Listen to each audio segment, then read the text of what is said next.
fourth episode of Frozen Sick, I believe, fourth or fifth, maybe, episode of Frozen Sick.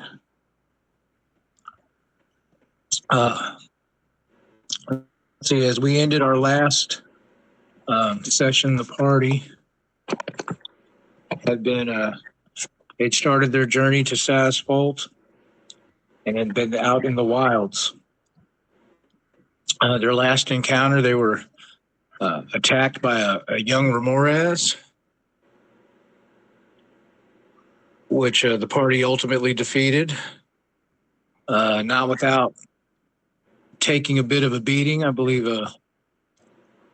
Dagus was felled momentarily by a critical bite from the creature, and Crimson tried to get hands on with a Remorez and learned quickly that's a bad thing to do. Burned his arms up pretty goodly, but all in all, they managed to kill the beast and survived. So, after the encounter with the young Remorez, the party traveled uninhibited for the next 3 days, covering a little more than 100 miles, a little more than half the distance they need to reach Sasphalt. Then the storm came. The clouds darkened and the wind howled ominously, the frigid temperatures rapidly dropping ever colder.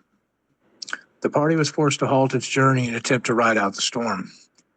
Taking the thermal cube gifted them from Lyle Merkant back in Palebank, Crimson enacted its magic. While its magic quickly filled its area with warmth, an unexpected side effect arose. As the snow blew in furiously, as it met with the heated area, it turned from snow to rain. Soon the party sat in a muddied mess as a bowl of ice began to form just at the edges of the cube's perimeter. Seeing their folly, they knew they'd have to change course or face the possibility of being trapped in a prison of their own creation. Bruce again called upon the Wild Mother. Learning that shelter was not far off, they could make it. She revealed that a cave lay within about a half mile from their location. Tethering their sleds, the party set out in the direction indicated by Brug's prayer. After the hardest half-mile journey any of them could ever undertake, they reached the cave, half frozen and exhausted, a few of the dogs suffering frostbite on their paws, which they surely would have lost if not for the healing magics cast upon them by the party. Within the hard, shallow stone shelter, the cube performed much greater effect. They rested, tended their dogs, and sheltered for the next few days as they witnessed the fury of winter on Islecross accumulate outside of their cave entrance. If not for the cave, the cube, and their resourcefulness, they all would have surely perished. They had lost several days' worth of time into their journey, but they would survive this storm to continue. And that is where we're picking up today. We have been inside this sheltered cave for several days as this blizzard and storm blew through. And after taking the time to kind of clear an entranceway out of the cave due to the snow accumulation, you all begin to retether your sled dogs back up to your sleds and redon your winter gear that you've been warming and drying near the cube for the next few days as well. And you all begin to set out on your journey once more. Let me see here.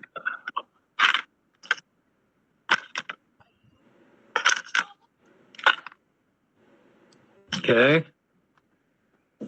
You do note that the temperature is colder than when you began this journey. It's hovering around, just above 0 degrees.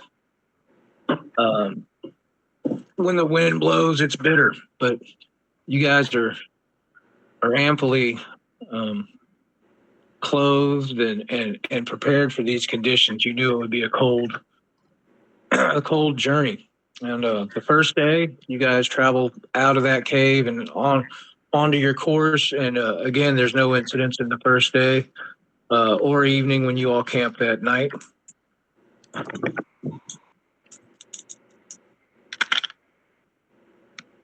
Okay, hold on here.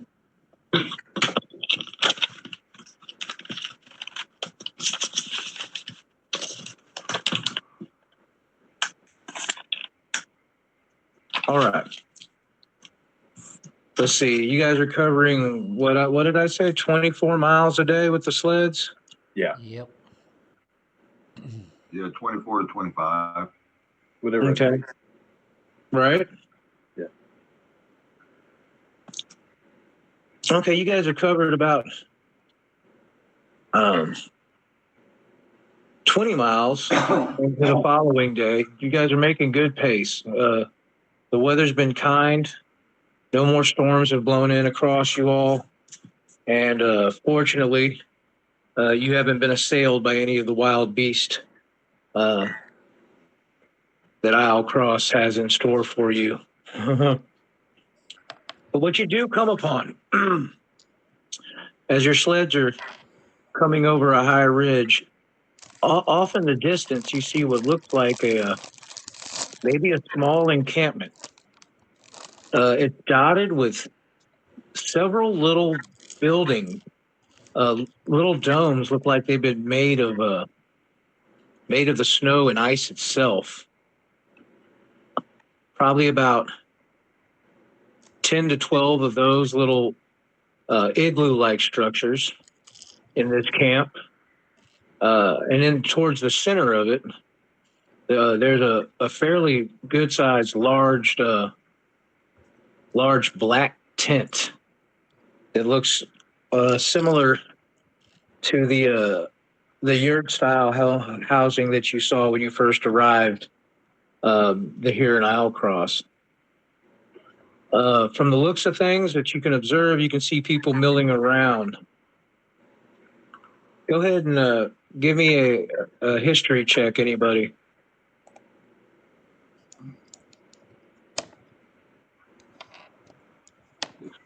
History. 15.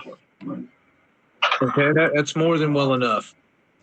Crimson, you deduce. I got a 19. And Goldie. I got From a what 9. Dogus can't see shit. No. From what y'all see down there, you can deduce that it looks like this might be an encampment of the wild folk.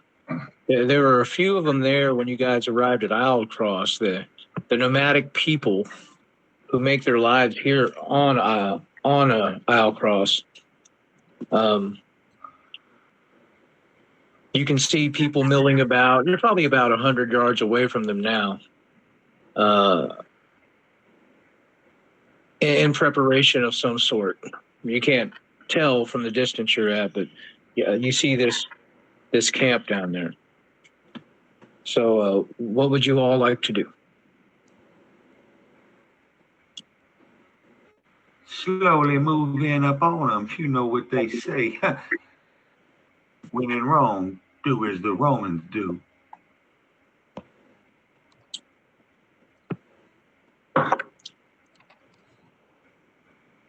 Yeah, let's try to be stealthy about approaching them. We don't want to spook them or. You might get some warmth, maybe some information on direction or where we're going. Anything in the area. Mm-hmm. How many are there? Well, like I said, you're about 100 yards off, but you can see this small encampment. There's probably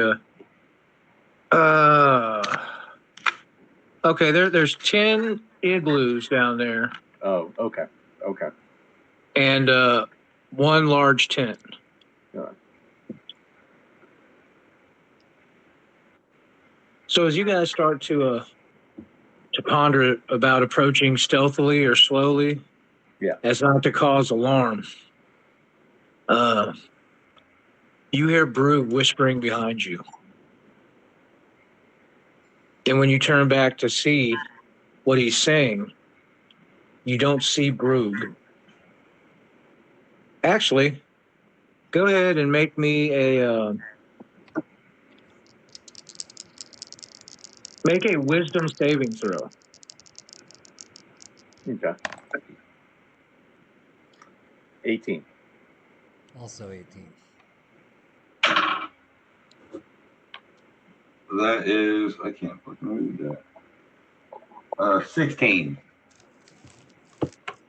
Okay, when y'all turn back, all of you see Brooke's face, but it looks like there's just some kind of a effect covering it. That upon first glance, when you look back, you did not see Brooke, but you saw a human male with a full beard. And then after looking at him for a few seconds, it kind of became more translucent, and you can see Brooke's face under it. Mm.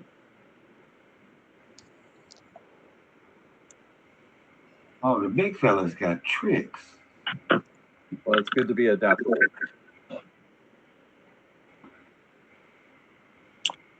So when you say approach the camp stealthily, does that mean like you want to hide your approach, or like? No, I just don't want to go in there, sleds Balls to full wall. blast, I mean, nothing like as if we were going at it like a slower pace to not Like alarm a friendly anybody. meet and greet. Okay, so you just want to approach more Casually. Cautiously. Okay. Right. Cautiously. Hey, we didn't expect this to be here. But also, Okay. we don't want to be setting off like We're new to we don't want to go in like guns a blazing, until we find out You what's. let them approach. I'm gonna go around. Go around. I'm avoiding the camp entirely. Okay. Are you gonna roll a stealth check, or are you what are you just gonna do? Like, take your sled and sled off a different course of direction? Yeah, basically. Okay, go ahead. He's like, yeah. Go ahead and do that.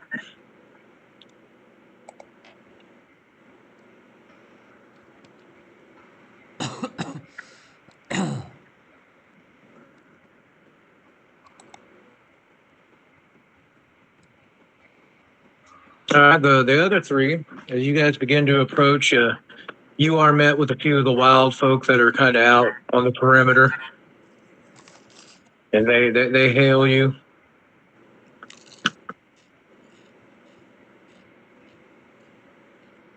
Wave back.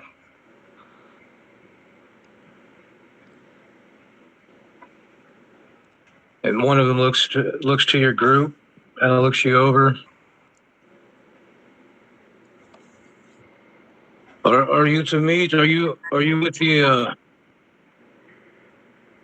people from Balin Post? And he gestures back to the big tent over there in the circle.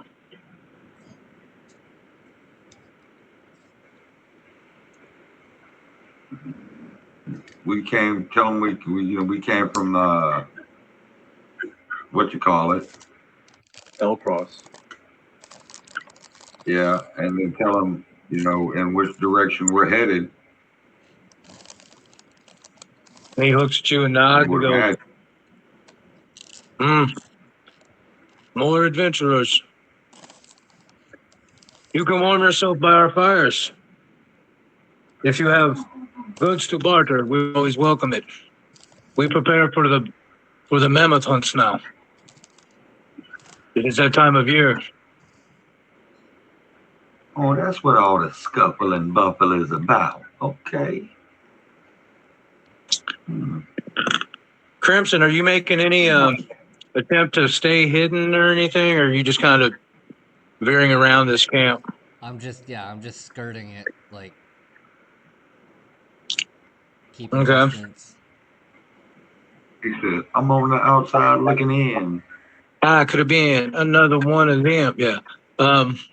So As you see, knew where I was going with it. as you see your comrades enter into this camp, go ahead and make a perception check.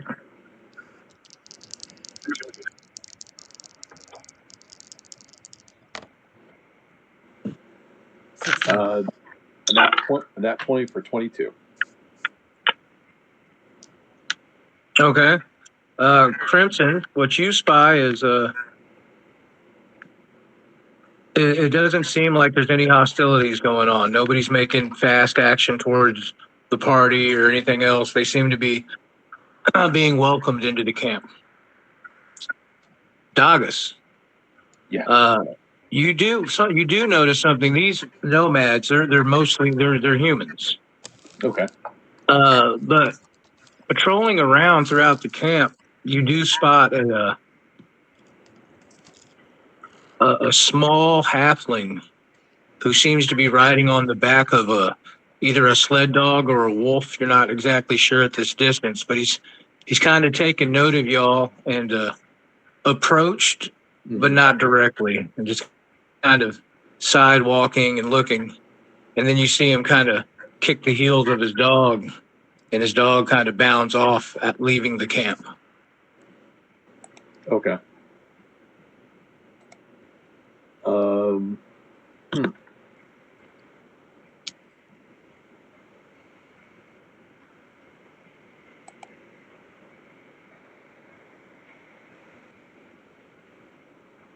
Okay. I'll just make note of that. I'll keep that in mind.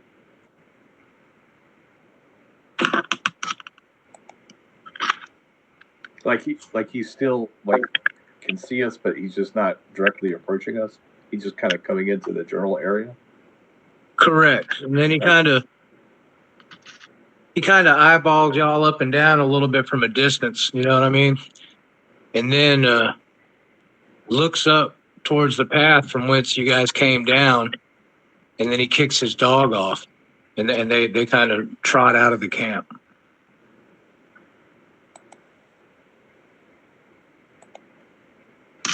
Oh, okay. Do I see what I make note of what direction he leaves? He leaves in a general direction of whence you guys came. Okay.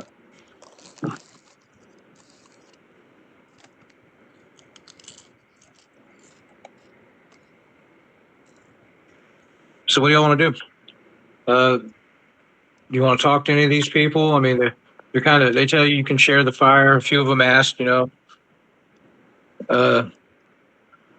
you're an adventurer, Definitely get by the fire. are you out here looking for relics like most of the fools that come this way?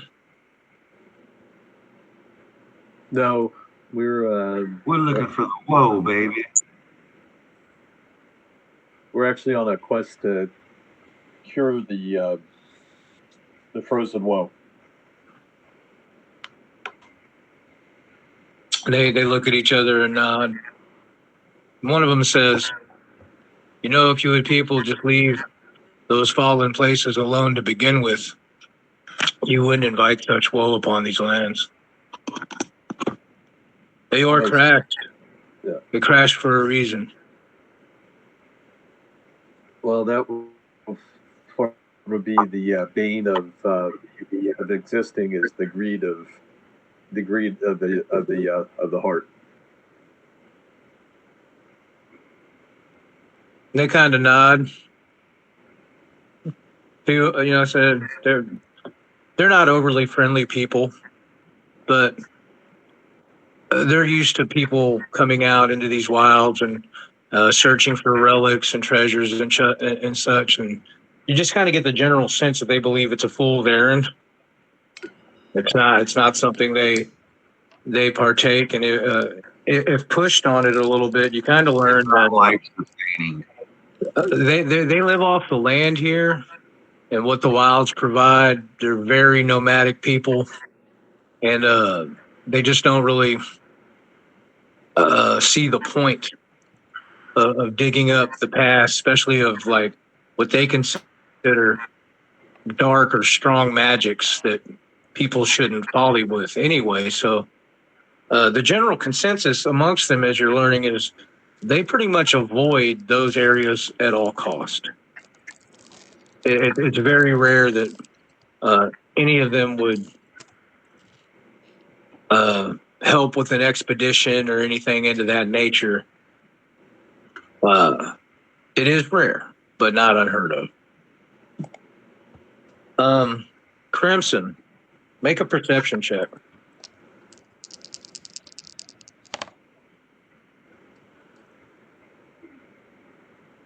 $22.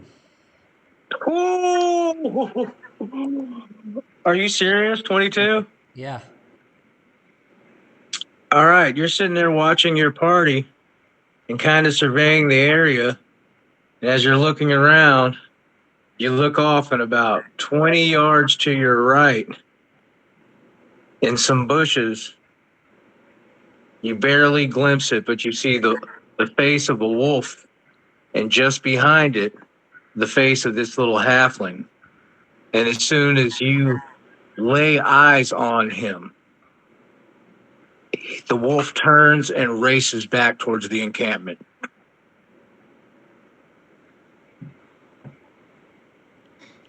What do you want to do?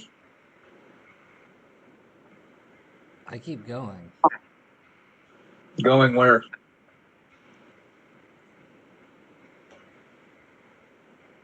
Towards our objective.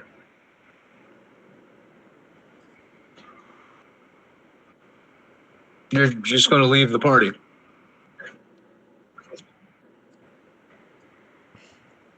That's fine. Okay. I mean, I'm gonna slow down and hope they catch up, but Okay. Do I notice the Man on horseman.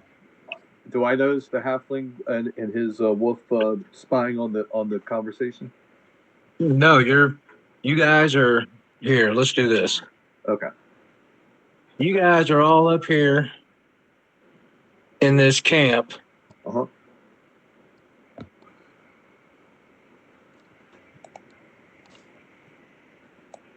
And Crimson was moving along, avoiding the camp. Okay.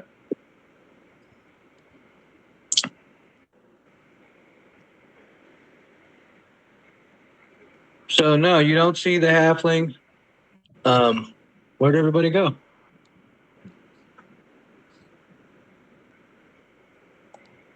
Where'd everybody's icons go? I don't know. you moved them. They- They were attached to the. Oh, they were attached to the slip. Okay, my bad. Let's just do it like that. There you go. So no, you don't see him spy Crimson. Okay. What you do see is as he comes running back into the camp, past the wildmen, he gets near to that black tent towards the rear of the camp and hops off and enters.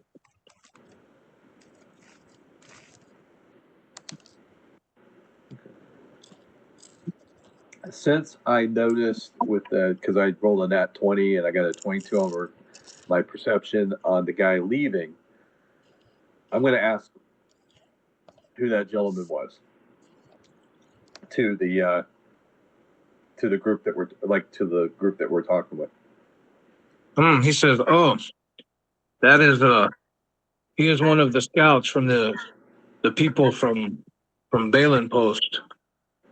They're out here relic hunting." He said they come and joined up with the tribe and have been looking for a scout to take them into the mountains just north of the Thin Sheets, but so far no one has volunteered to do so.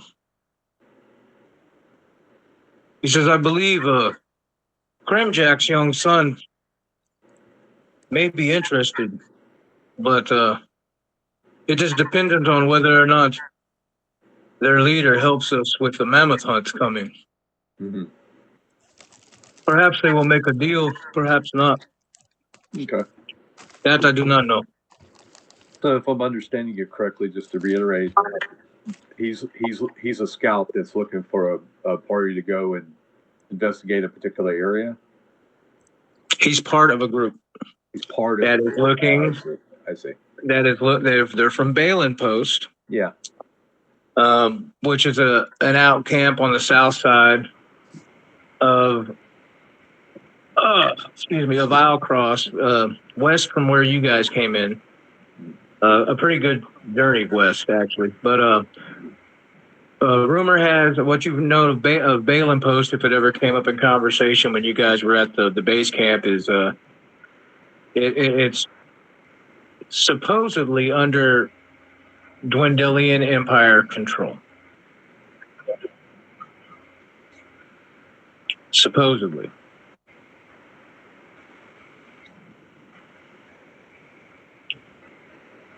Okay. Soon after seeing the halfling enter the big tent, Dillian, what's that?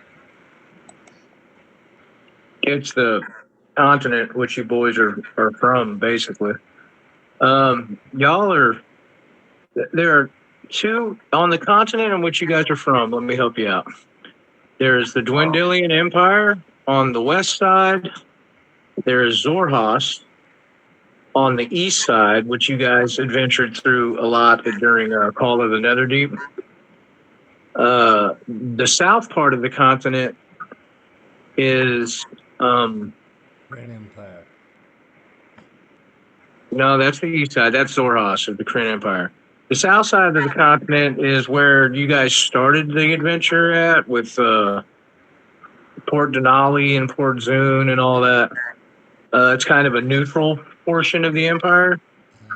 And where you guys came from in Palebank, yeah. all the way up north, even though it is still considered part of the Dwindle Empire, it's so far removed from civilization that it's almost kind of its own frontier country, if that makes any sense.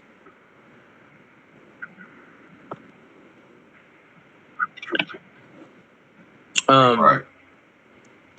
All the 1800s Oregon. right, good, yeah, good analogy. But basically, like, all the savage races are from the east. We're talking the Drove, goblins, bugbears, blah blah blah, and then the quote unquote civilized races, humans, dwarves, elves, and lions, lay in the Dwendalian Empire to the west. And those two nations have been at war with each other basically since the Calamity, off and on, to some degree of seriousness or not. It's not like an outright open war, but it's a continual conflict between the two.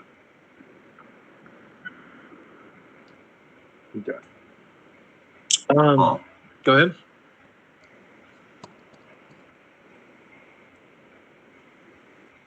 Goldie don't pick no sides. Because he'll pick no side. Just his own, right? That's right, baby. Goldie's on Goldie's team. So as you guys are sitting there, you know, feeding your dog, Brug is just kind of keeping his cloak high, his face down. He's so used to being judged by what he is that he's trying to keep a lowest profile as possible, just tending to the sled dogs, feeding them, while Goldie and Dagas are having more of the conversation with the wild folk. Dagas, again, you've been kind of keeping an eye on that little halfling, on that wolf. Yeah. And you see him. He comes out from the big tent that's toward the back of the encampment, and he points at you guys, and then you see him point off into the distance behind you guys a little bit, and he's talking to this black robed younger gentleman who's intently listening to him. Mhm. And after a few nods, he nods, and the halfling hops back on his wolf and starts to scamper back out. And he starts to approach your guys' location. Okay. The halfling or the human? The human. Go ahead and give me that wizard icon, JD.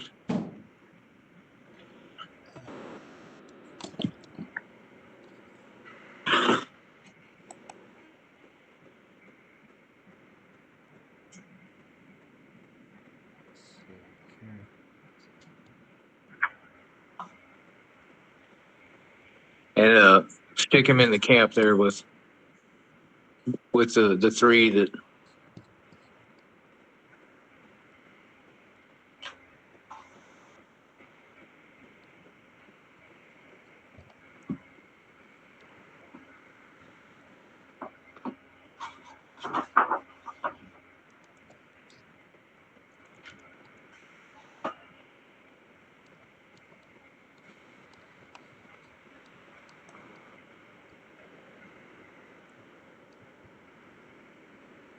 Okay, well, regardless, this dude comes approaching.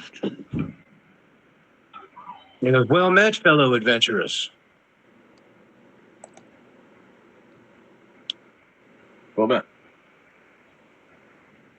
He says, "I am Markland of Balin Post. It's rare that we see people out here besides the free folk, the wild ones. What brings you this far north into Owlcross?" Well, we have been searching and tracking down any type of leads towards stopping the frozen woe, and so far we've been following a thread, a path, to see if we can't find its source so that we can actually destroy it, so that the communities in this region aren't affected by that disease anymore.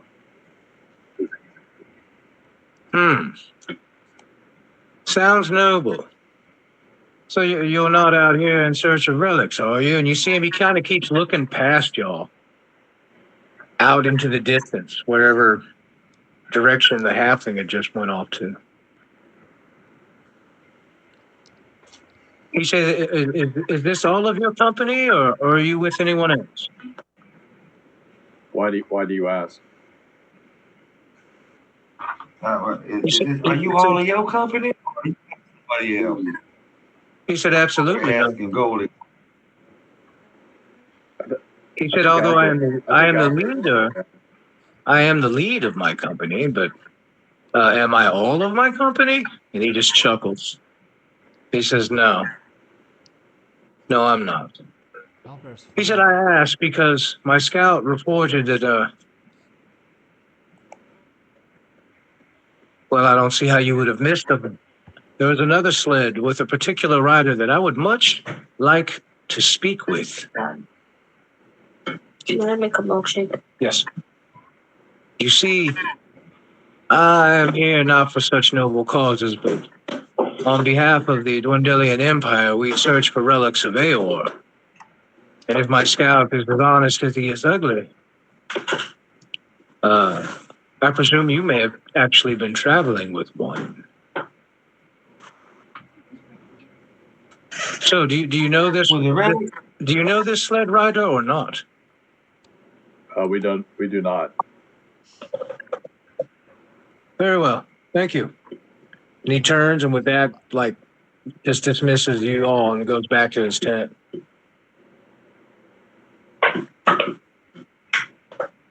Well, that was very rude. He just come here asking Goldie all types of questions like he knows Goldie or something. And then when he gets to answer terms, nobody talks to Goldie that way. Crimson, as you're riding up or avoiding the camp, kind of on alert after seeing the way that halfling acted towards you, go ahead and roll me another perception check. Dirty 20. Okay, you hear the clips of trees and something moving through it and approaching you. And about 30 yards from you pulls up this halfling riding a wolf, and he hails you. You there?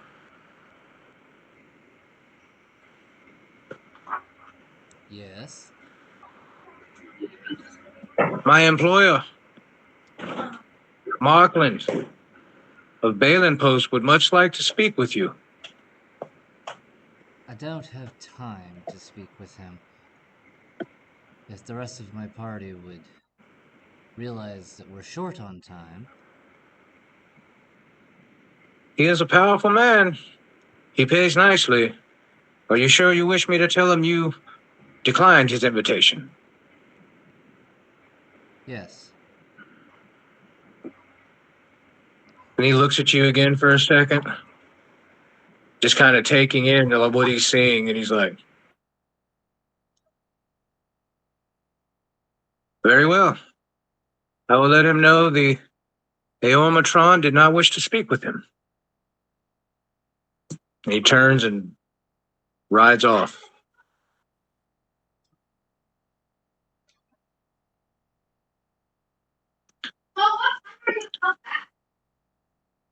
Okay, with that being said, a little while later, you guys see the halfling return to camp. And he goes back to the big tent and goes in it.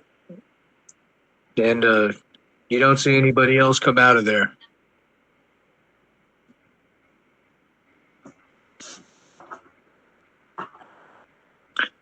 So Yeah. the wild folk kind of look at your map, assure you you're on the right direction.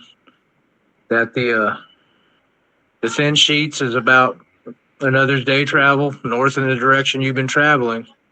Again, you're warned though. The Thin Sheets are very unpredictable, and riding sleds through them is not advised. All right. Well, let's get back in the saddle again. If that's okay with everybody.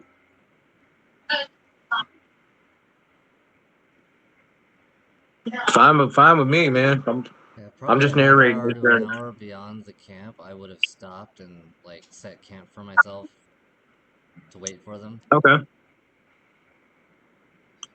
Okay, you do that. And if the rest of the party agrees, when y'all, talk to the folk and all that, shortly before you're about to set off to catch up with Crimson, you do hear a horn, and many of the wild folk kind of jump to their feet and start grabbing spears, and they're shouting at each other that they spotted herds, and they're all starting to get, we'll get their stuff together and set out pretty much the opposite direction of what you're traveling. The only thing of note is you do see the man in black come out of his tent, the one that had spoke to you earlier, Mm-hmm. and he's watching the wild folk gear up. And a female in similar robes comes out behind him, and several soldiers, and they begin to gear up sleds and start to follow the wildlings off in their mammoth hunt. Yeah, do I recognize the attire of the black robes? I mean, do they signify anything other than they could be? Oh, do I kind of like recognize what that attire means? I mean, you didn't see any like insignias or anything on them. I don't know. Go ahead and roll me a perception check. This is for when he came over and talked to y'all directly. 19. That will do. You did notice as he was speaking, just under the collar of his robe on his neck was an interesting looking design that you've never seen before. JD, if you would be so kind, because I know you have this, put an emblem of the Cerebrus Assembly into the group chat. It looks kind of like best way I could describe it is like a crown on the bottom with like a mini pronged trident above it. It's the best way I could describe it to you. It's one of those things you'd have to see it to understand what I mean by that. Okay. You had that available, JD? Yeah, give me just a second.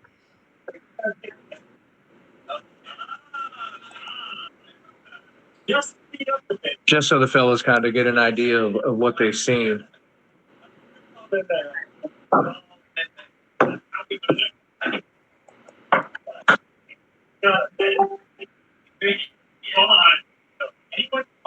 So if you look into the group chat, I heard it just ping. That symbol is what you kind of saw peeking out from his collar tattooed on his neck.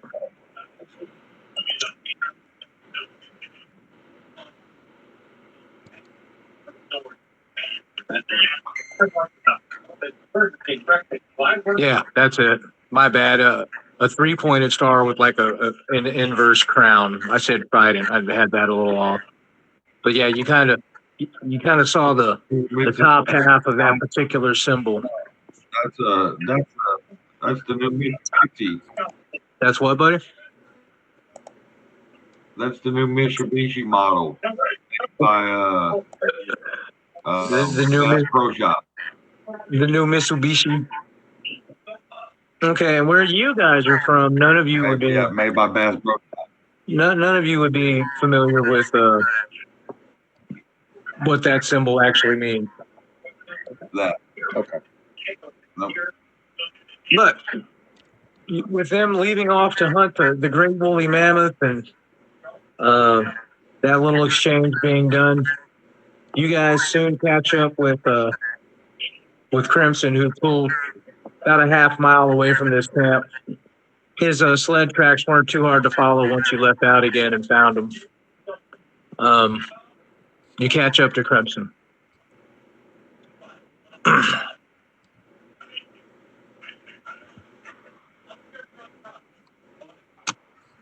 That fella back there in that black robe, he sure was interested in you, my friend. Said something about we was riding with a relic. Do you know anything about that? My transforming friend? He meant me.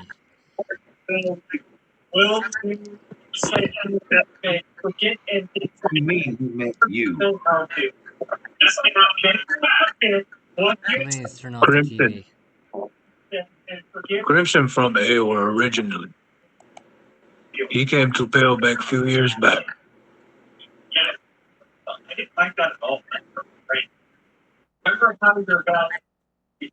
Ain't doing nothing but going home. Rumor says they find him in ice, frozen here.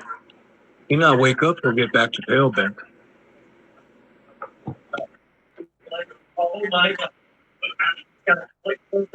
Yeah, right, Crimson?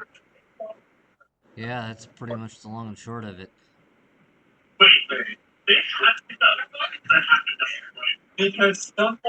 Hey guys, somebody needs to turn off their TV. Oh, Liam. I'm sorry. I had it muted. I didn't realize you came back in.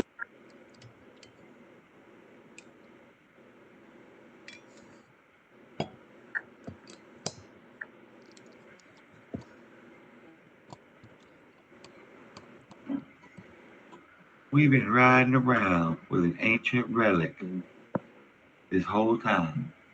Well, I look at my group. I mean, we're all like within like 10 feet of each other, right? Yeah. Yeah, Okay. yeah, I'd say so. Yeah. Okay. So I just look at our group and I say, hey, you know, what do you think? What do you think we need to do next? Like, what do you think we need to, you know, to get on track of what we're looking to do?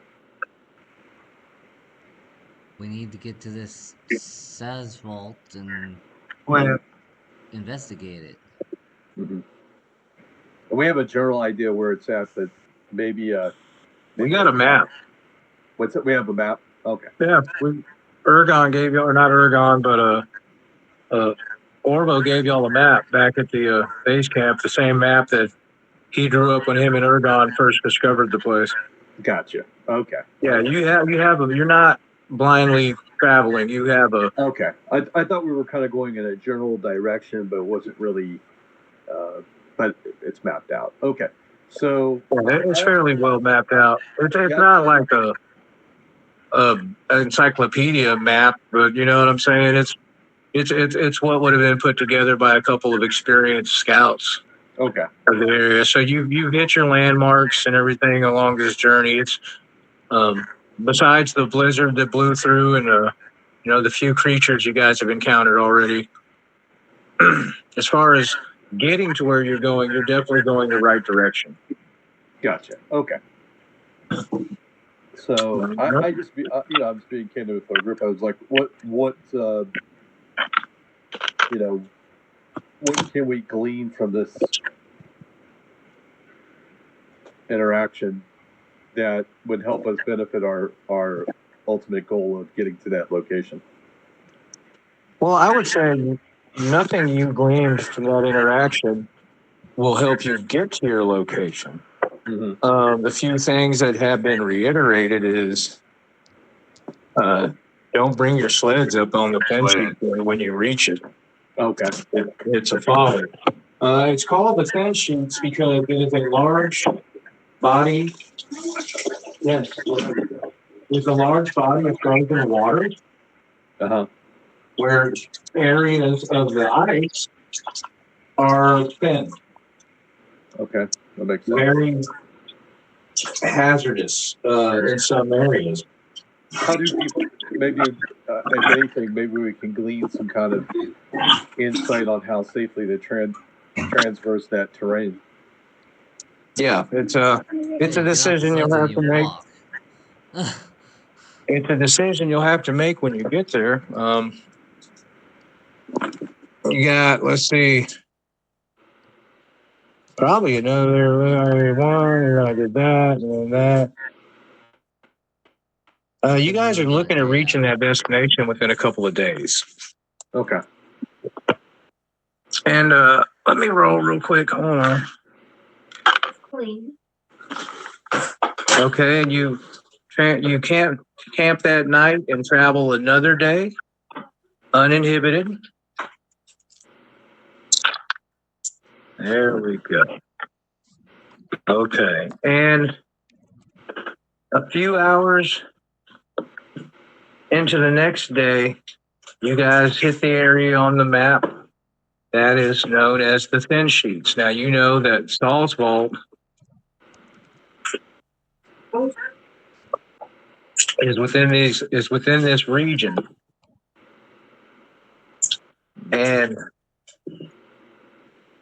you may be able to reach it in about.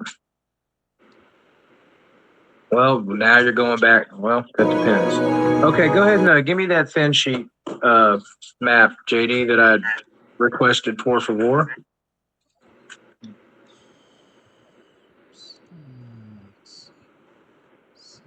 That's a 3x3x3 one. There we go. Perfect. Bear to purr. I love it. Thank you so much. Did you put a map? You put a grid on there, didn't you? Yeah. Okay, I'm guessing these squares, from what I'm needing out of this, is probably about 10-foot squares. Okay. Hey, Rock, let me go grab some more coffee. I'll be right back in 30 seconds. All right. Okay.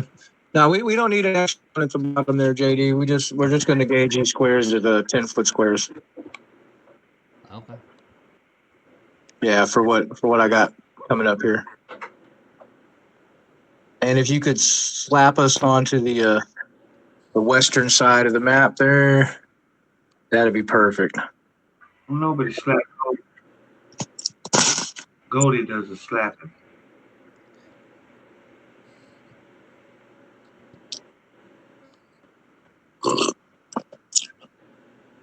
Nobody put Goldie in the corner.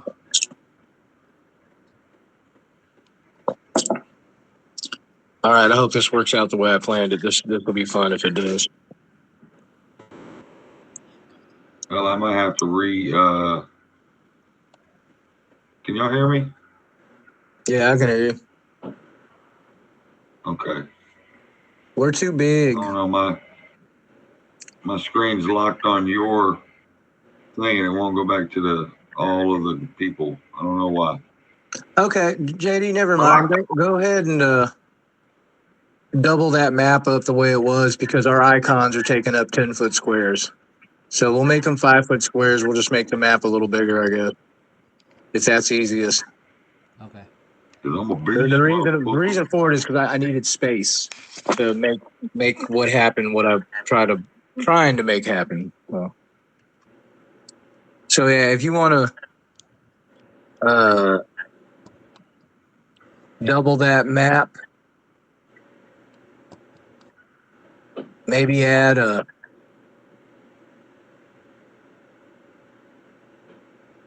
three more on the bottom and two more on the side of it of the same map. That would be great. That I think that'll give us enough space to do what we're trying to do here.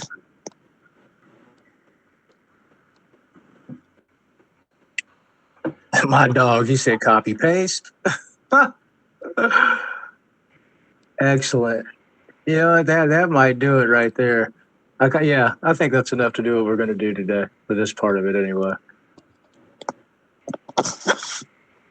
Okay, so the next day goes by uninhibited.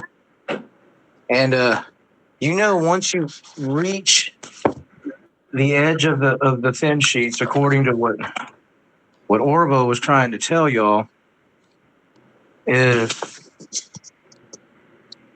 if you kind of stay toward the northern edge of the thin sheets near the base of the mountains there, you will approach Sazervault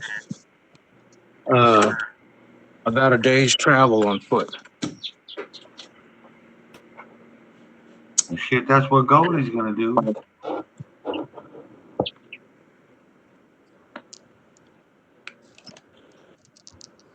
That sounds good. So you guys get up to the thin sheets and you're riding through it with your sleds for a few miles. You don't even really notice you're even on the edge of them yet until you're coming across this one smooth part of the journey, and you kind of hear the whining and creaking of ice under your sled. That cracking sound almost. As if the land itself is telling you, okay, boys, you're here. Okay. How much do you, Chris, did you weigh 400 pounds? Yep. Yeah. Yes, he does. He's a heavy boy. And and Goldie, how much do you weigh? Like 40? Yeah, something like that. Okay. And I weigh like 135. Is that with your plate armor? Or half plate armor? Well, let's see, how much is half plate? Hang on. Inventory. So that would be 155 because half. Oh no, I'm sorry, half plate. That is 175 with the plate, half plate. Okay. So just under 2. Yeah, with everything else. One thing you guys noted when you were holed up in that cave riding out the storm, when Brug had his leathers and furs off, he is incredibly thin for a bugbear. Like he is literally just a long, tall, wiry beanpole of a creature. From other bugbears that you might have seen in your times, or they're normally much girthier build. Brug just didn't seem to get those genetics. He's very long and lean, and lanky would be a great description word of him. Now, granted, he doesn't look so bad in his furs and armor and everything on, but without him, he truly is. He only weighs 202 pounds at 6'2". Okay. Just kind of a visual idea of how he's built. A lean, athletic build. And Goldie, for only being like a little over 3 feet tall, has like he got like a 9-inch piece swinging around down there. You can't tell whether it's his tail or not when he's backwards or forwards. It's the craziest shit you'd ever seen. It's almost embarrassing for the rest of you. Crimson, I don't even know if Crimson has those parts.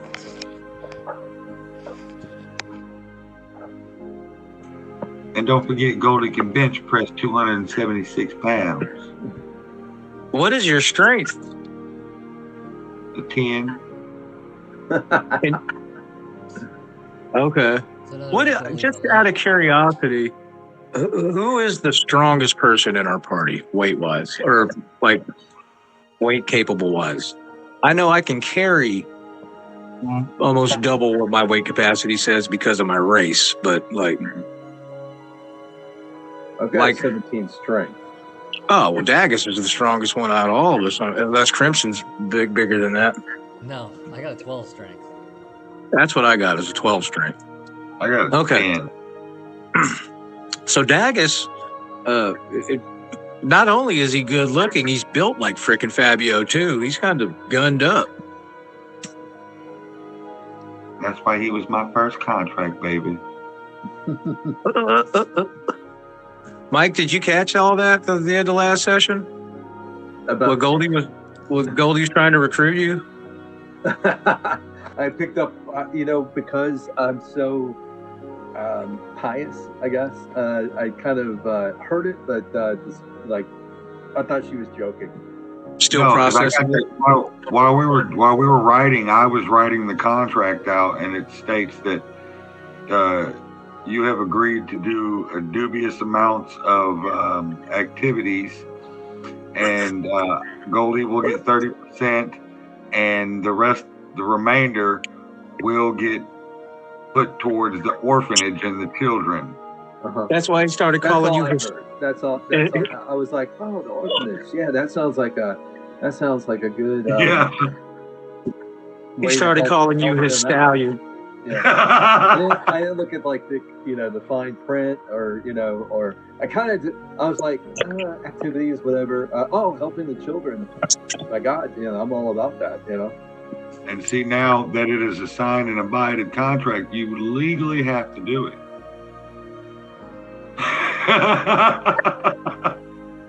I do believe in law. You're lawful good. Contract law. That is hilarious. I'm sorry. My God, It is. think about the children. Think about the children. It's all about them babies, baby. Just think about it. The more work you put in, the better off we are. Yeah, you got to think about the kiddos. All right, fellas. Since the contract's been, renegotiated again, I would like a marching order, Oh, I'm last. and I would like to know how close you all are standing to one another. How close we're standing to each other.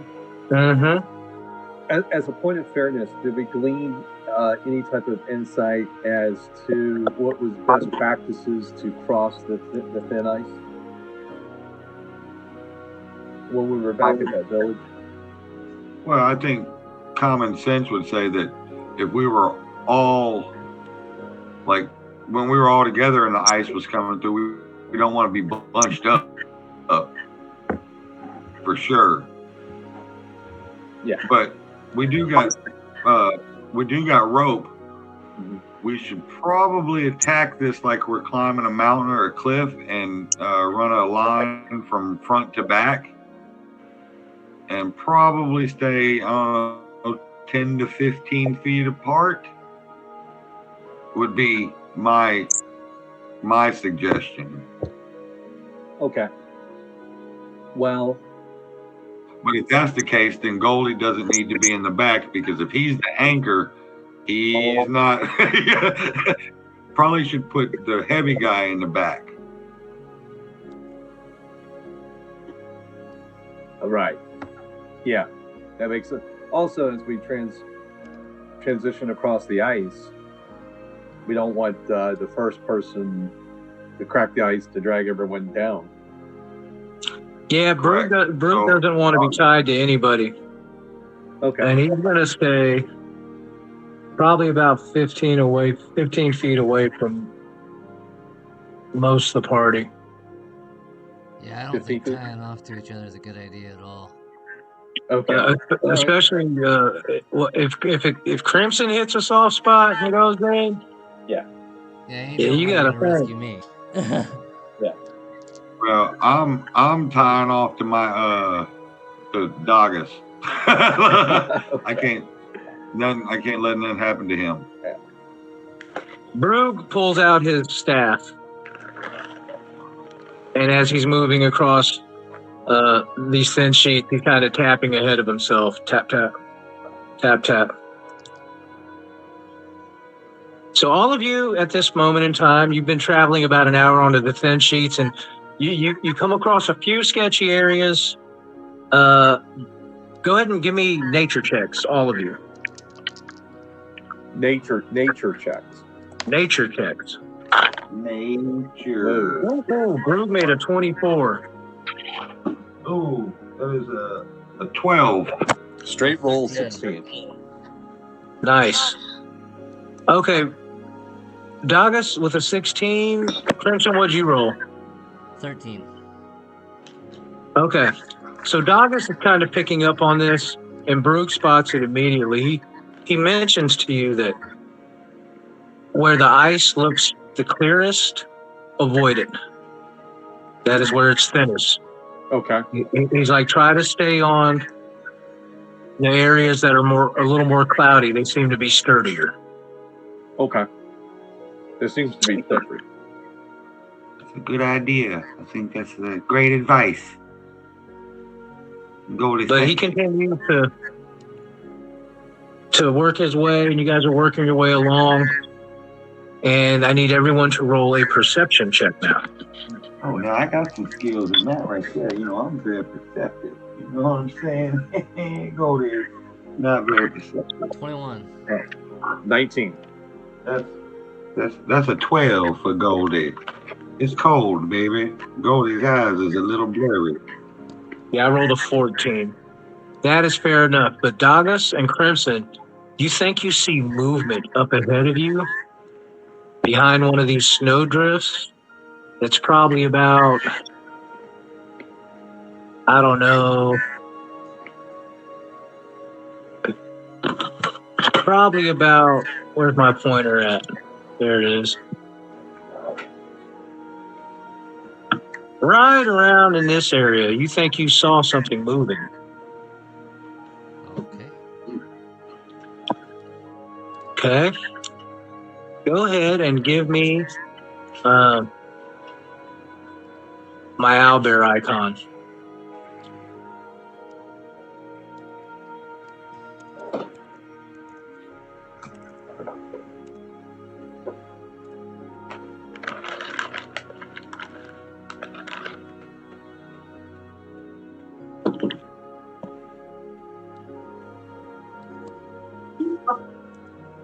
All right, thank you, sir. And after you slow down, you stop, and sure enough, you see this creature come out behind the snowdrift, and it kind of sniffs the air in y'all's direction. And it lets out this mixture between a screech and a roar. And you see it kind of, Shit, that can't be good. it stands up on its hind legs to look over the snowdrift, and you can see this creature looking at you guys. It's about 12 foot tall on its hind legs. It's covered in white fur with black speckles along the feathering along its chest, but it's mostly white.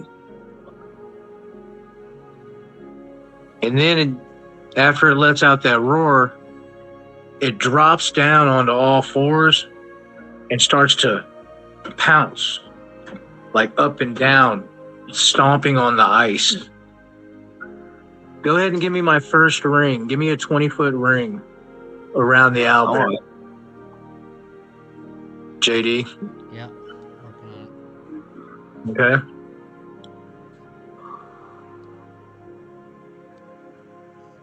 So we're up close to the base of the mountain, correct? Y'all can see the mountain in the distance.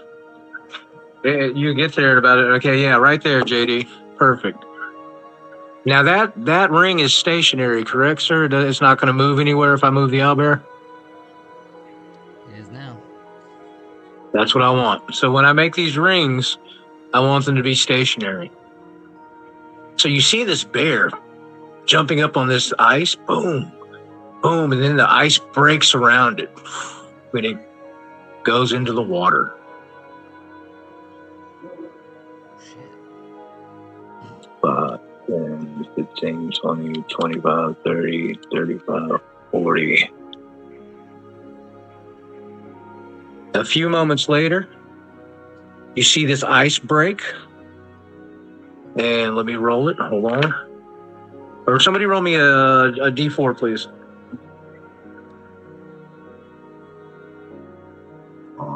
Here, I got it. It's 3. And you see ice bust about 40 feet away from there.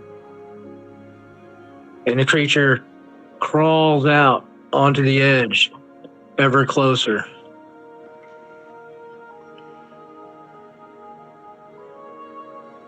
Roll initiative.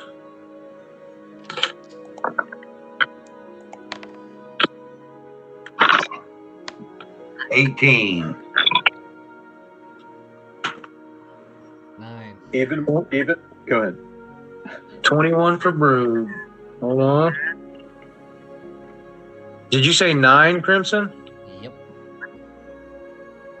Okay. And you said 18, John? No, yes, 18. 15 plus 3, 18. And what did you say, Michael? Even with advantage, I got an 8. Oh, wow.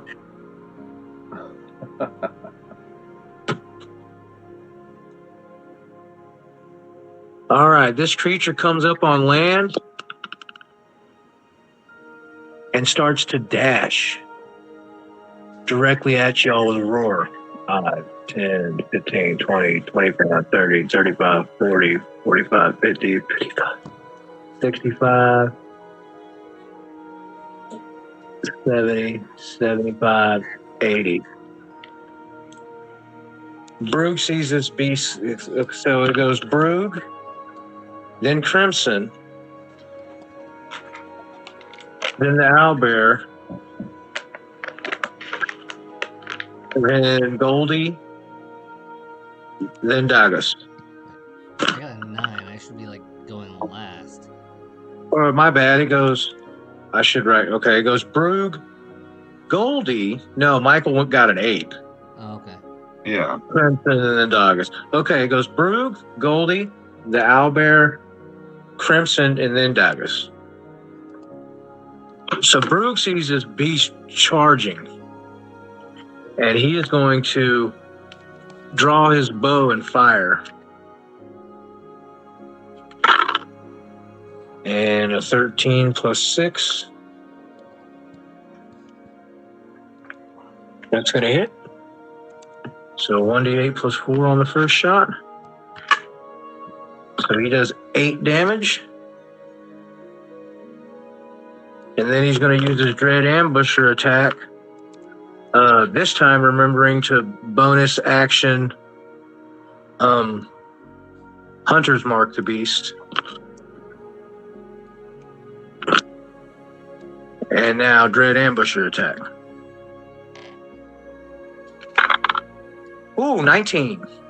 That's going to hit, and that's going to do a lot of damage because that's 1d8, 2d8, 1d6 from the Hunter's Mark, and 2d6 from it not acting yet.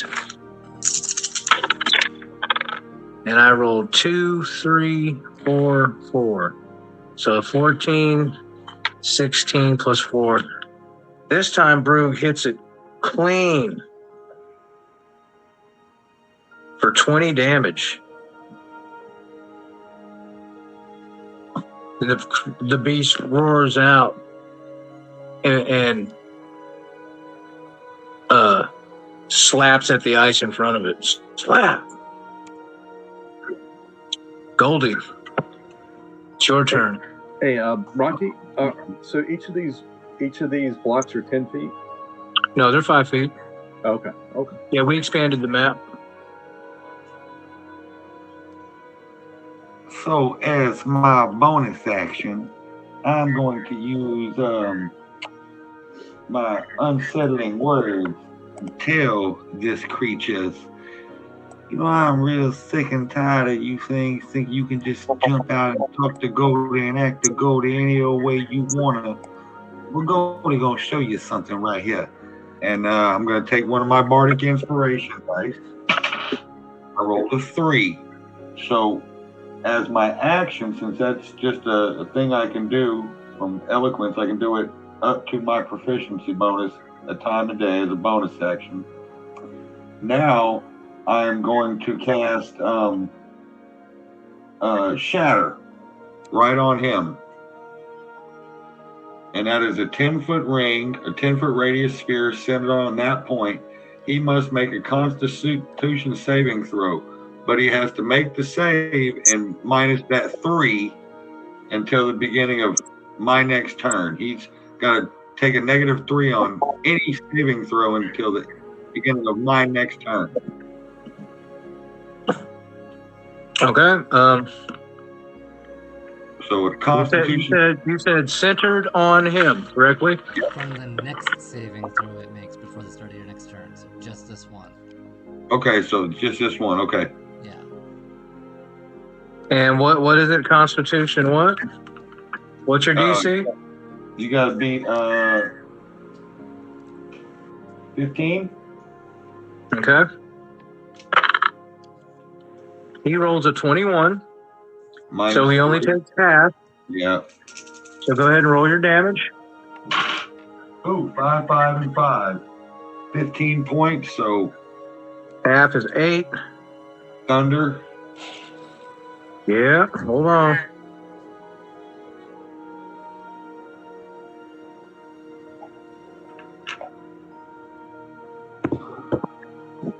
Okay, it goes off. And it's centered on him, but the radius shatters. It hits him and shatters the ice around him. Go ahead and take your movement now. Yeah, 5, 10, 15, 20, 25, 30. Okay, I need somebody to roll me a D4, please. 1. Okay. Extra 10, 20.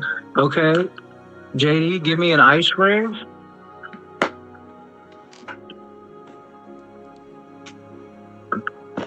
And that's the perfect size, centered on the owlbear.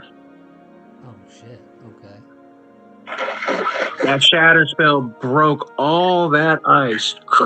It just crumbled away. And it's the owlbear's turn. That's awesome. And he swims under the ice here. 5, 10, 15, 20, 25, 30. And he's going to attempt to bust up out of that ice right there. Hold on. Oh, shit. 19. Roll me another D4, please. 3. All right. There. Yeah, that's more appropriate with a 3, 1, 2, 3. Yep. All that ice around y'all bust as it breaks and dropping Dagas, Brug, and Crimson into the cold water with this owlbear. Now, I need somebody to roll me a D6. We're going clockwise, starting with Crimson. Roll a D6. 3. 1, 2, 3, 4. It swims directly at Dagas and attempts to bite and claw you. Okay. First attack is the bite is 17. I got an AC of 19. So you block the bite, and then its claw is 24. Ouch. Barely. Yeah, lucky. You take 14 slashing damage from this creature's claw. Okay. Damn.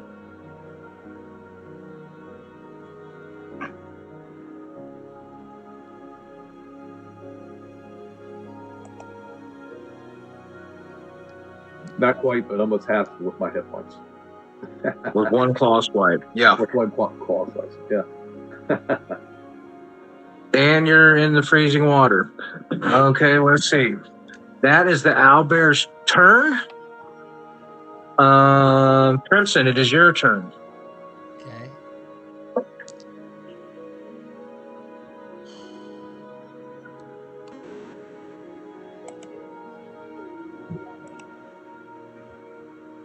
I guess I'm gonna take my bonus action to transform. Okay. Make your cut or whatever. No. Just, Not for that ability. Okay. no.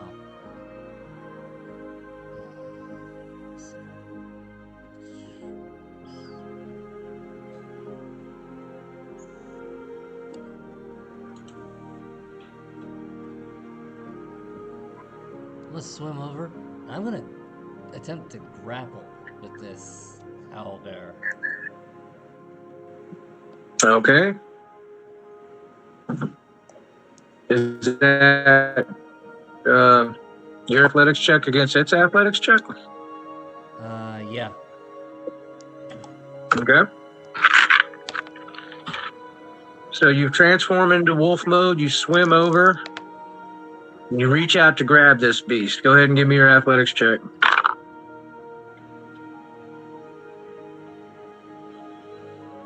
Dirty 20. What is that with your strength modifier and everything? Oh, That's that what is a I'm dirty saying, 20? 20, yeah. Okay, you rolled 16 plus 7. 23. Okay. So as strong as you reach up and try to grasp it with just a flinch and a shake of its hip, you cannot get a grasp on this creature in the water. Okay. 15, 20. Now I need you to make a Constitution saving throw, please, because you're in the frigid water. Yeah. Nat 20 for 23. Nice. Okay. Dagus, it's your turn. The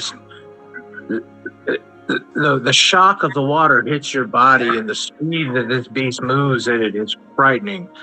You get your shield up and block its beak as it comes racing in to bite down on you, and you successfully block its beak, but its huge paw comes underneath and just catches you across the midsection, tearing a gash into the chain in your flesh under the breastplate of your armor. Okay. It is your turn, sir. All right. So as a bonus action, I'm going to Fey step. Or Okay. yeah. So 1, 2, 3, 4, 5, 6. I'll need the owlbear to make a wisdom saving throw. No, because you're not appearing next to him.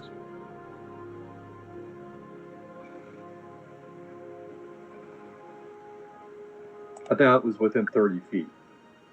Is it within 30 feet? Yeah, I mean, you can face step 30 feet, but I think for your extra feature to enact, you have to be within 5 feet of that creature, don't you? I've got it right here. Okay. Yeah. So it says, as a bonus action, you can teleport up to 30 feet to an occupied space that you see. Once you use this trait, you cannot do it until another short rest. Immediately after you face up to 2 creatures that you can see within 10 feet of you. Okay. 10 feet. Okay. Well then, I will teleport 10 feet back to this rock area, Okay. and so now he'll need to make a wisdom save, or be charmed.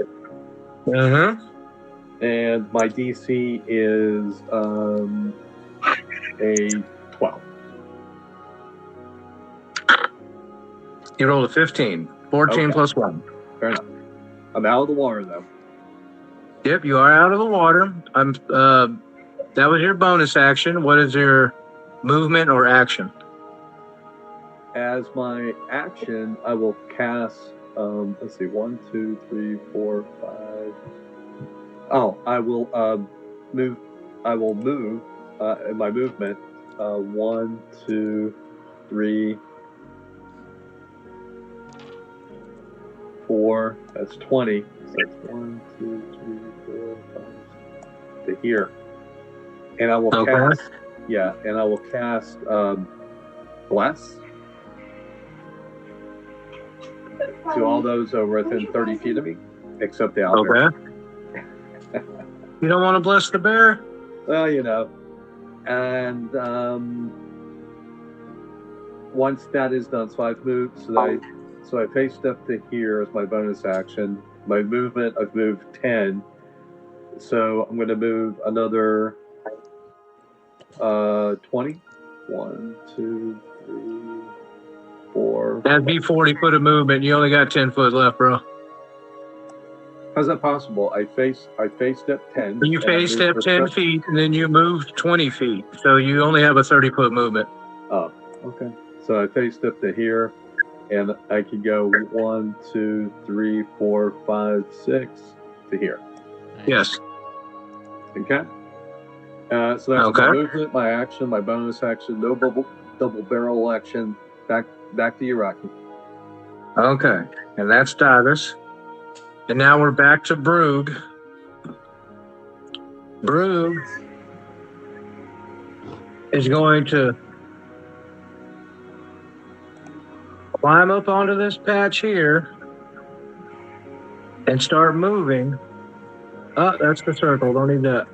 5, 10, 15. Hang on. We are a combined weight of 600 pounds. Oh, shit. This ain't good. Uh-huh. Crap. This ain't good. Holy shit. There's a 75% chance that ice was going to break. 75 or lower. I rolled 88.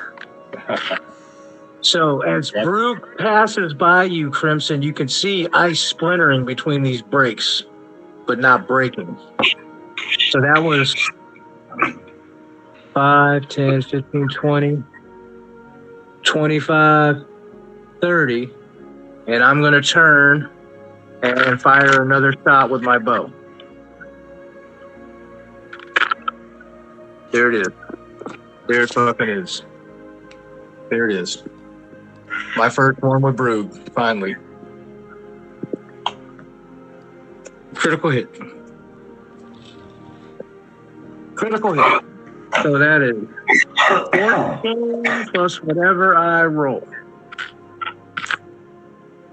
Oh, no, that's more than that. That's 18 plus whatever I roll because he's Hunter's Mark. 18 plus 5. I rolled like shit. Okay. That's still 23.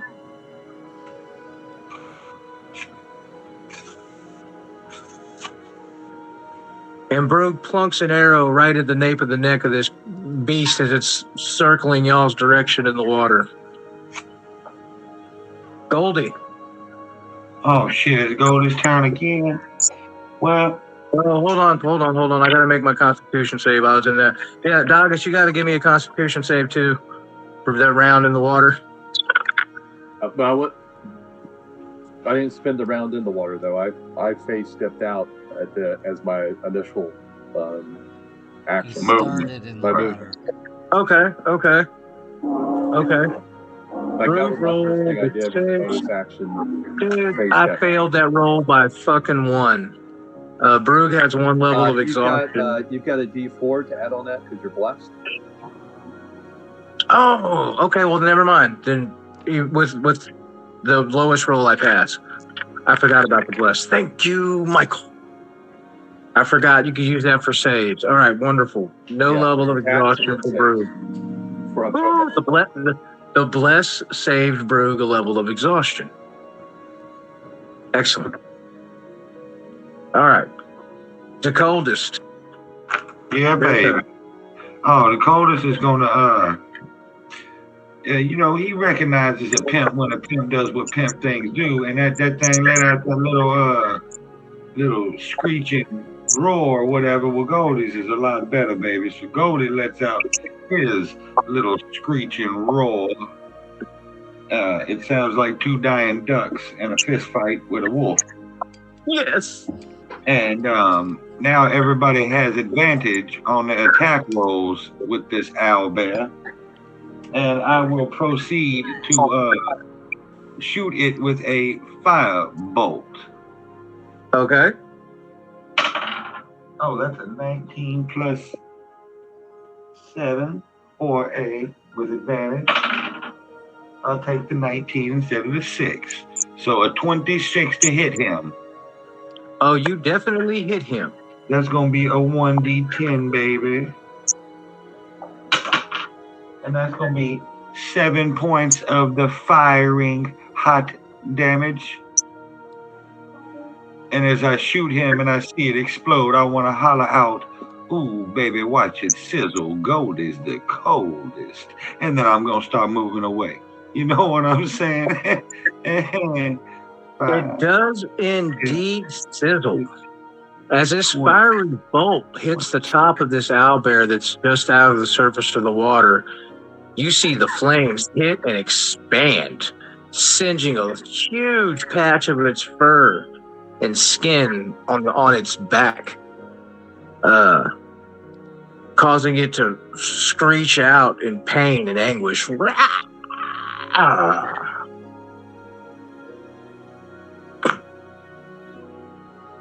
And now it is the owlbear's turn.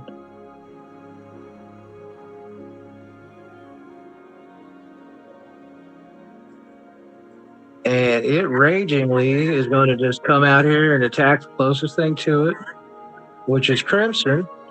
And as it gains purchase right here, I need you to bust me another ice patch.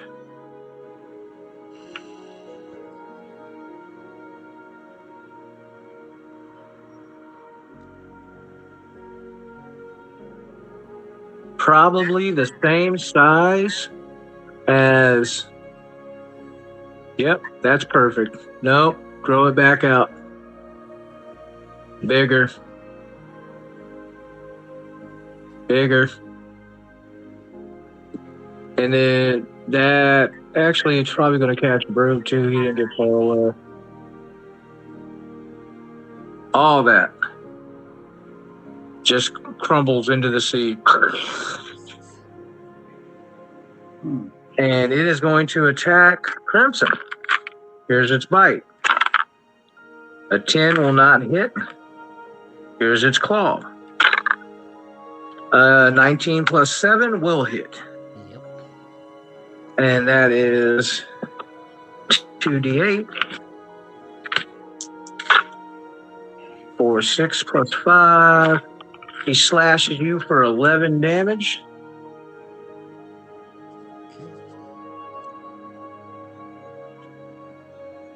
And that's its turn. It is now Crimson's turn.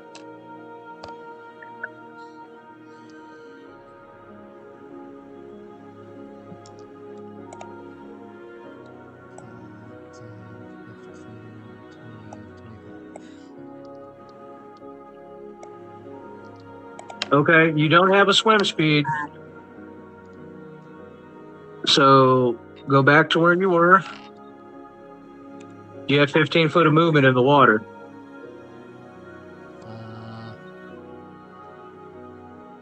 Let me double check. Unless you have a swim speed. So if you have a swim speed, you're good. No, I don't think I have a swim speed, but I think I have slightly more movement. Let me double check. Nope. No, I don't. Never mind. Alright. Okay, so 15 feet will put you That on the edge. 10, 15, almost there to Brug. All right, opportunity attack. 13 plus 7 is a dirty 20. Yeah, that hits. And it only does 7. 5 damage to me because I have the resilient hide. So. Excellent. 7 plus 5 is 12, so you take 6 more slashing damage. Did you have the resilient hide last time? Yeah. Okay, hold on. So that's 6 and 6. You've taken 12 off your total. Okay. Yeah, that's a little bit better right there. I forgot you had that resistance. Thank you for reminding me, dude. Yeah, I forgot too. So. No No worries. So it catches you on your thighs. You swim away from it again. Dagas, it is your turn. Oh yeah, Constitution saving throw, sir.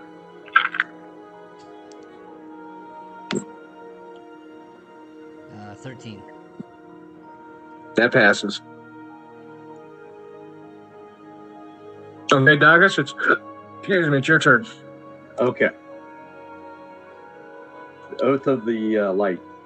I'm going to move forward 5 feet, just so there's no question that he's within 30 feet. I'm going to present my emblem and shout to the god Lathander, and I need him to make a saving throw. Hang on.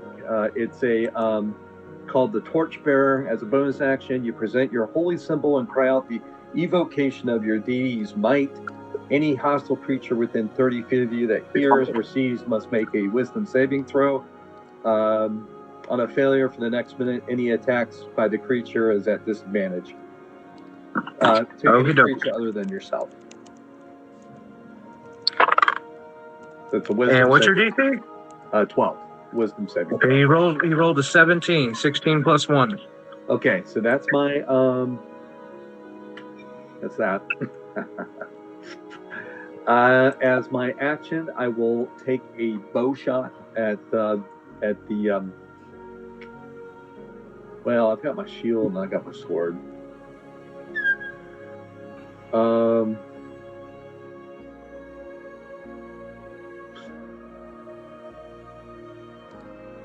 I'll go ahead and move 25 feet.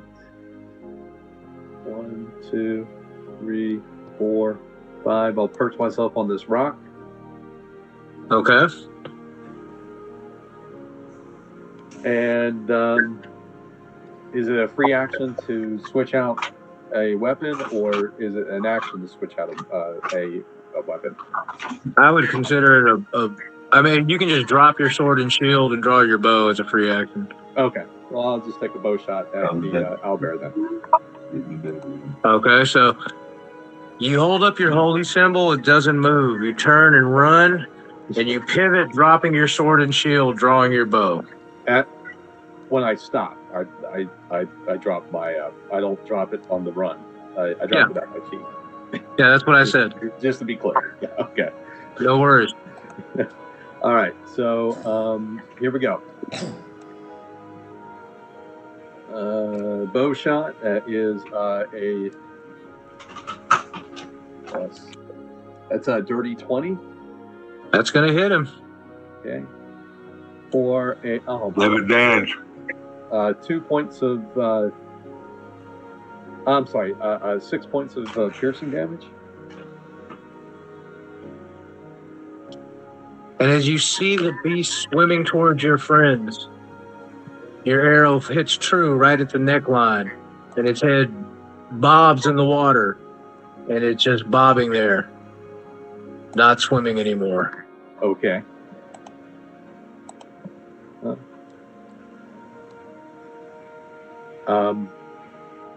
Get out of the water! Right? I'm like Brody at Amityville.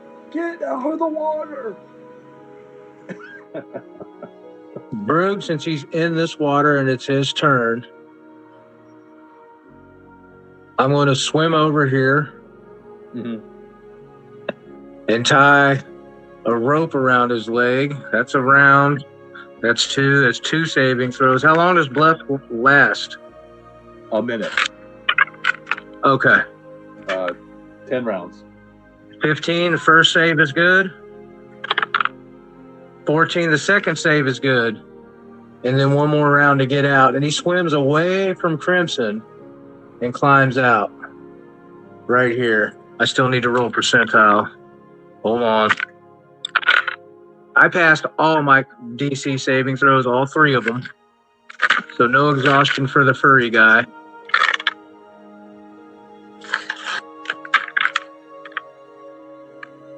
And the ice does not break. Okay.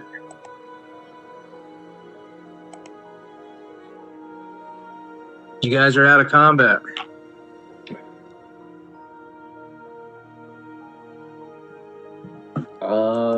I will go and lay hands on Crimson. Okay. Let me just mark that off my list here. And, I'm gonna get my ass up in the highest spot I can possibly find. so that's 10 points back. Okay. to, Crimson. And I will lay hands on myself. Like I'm sorry, I'm casting a Cure Wounds on Crimson, and then I'm going to lay hands on myself. Okay. Okay. Or I tell you what, I'll go ahead and Hold on. You guys are standing right next to each other. Ooh. 93. Y'all do hear creaking, we get off. I get on the rock. but no splintering of that ice. Yeah. Yeah, those aren't really rocks you see there. Those are big snowdrifts. Oh, okay. You guys are on, like, basically on a frozen lake. Yeah, I'll go and lay hands on myself for 14 points, but give Crimson one more point. So that's a total 14? of 11 to him and 14 to me. Okay. So that brings you up to 30. That brings you up to full, doesn't it? Yeah. Okay. I had 1 point left over, so I just might as well just pitch it to Crimson. Broog is going to slowly start to walk this way, checking the ice as he's pulling, and pulling the floating owlbear closer to the edge of the ice.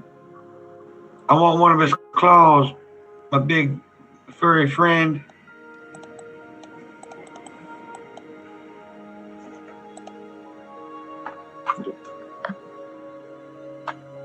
As soon as I have started a collection of fang and claws. I'd like a couple of enough for a quiver of his owlbear feathers. Ooh, to make some arrows. Broog says, Broog clean. Broog harvest. Need help. You didn't get on the ice without breaking.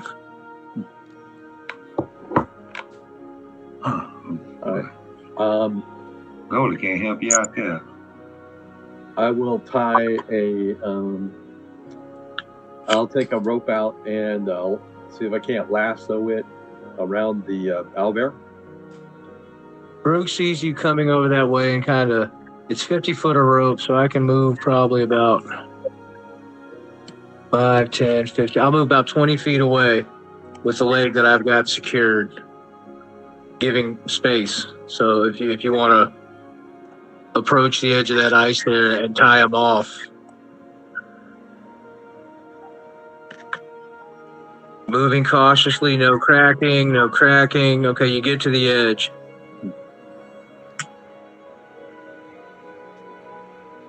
Go ahead and make a survival check. Be careful over there, Stallion. Okay. Let's see. Survival. There you go.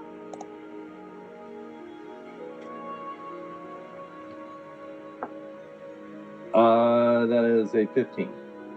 Well, Good.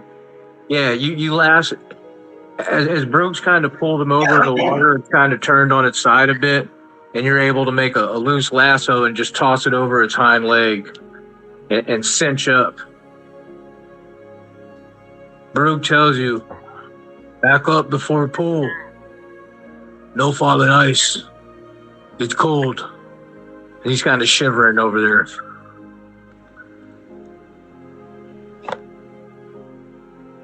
Okay, I'll back up to like here. Okay, that's a good, Yeah, or what, something. 20 feet between you guys there? Yeah. Okay, that won't initiate a roll. Okay, so now just you and me with a combined strength check of athletics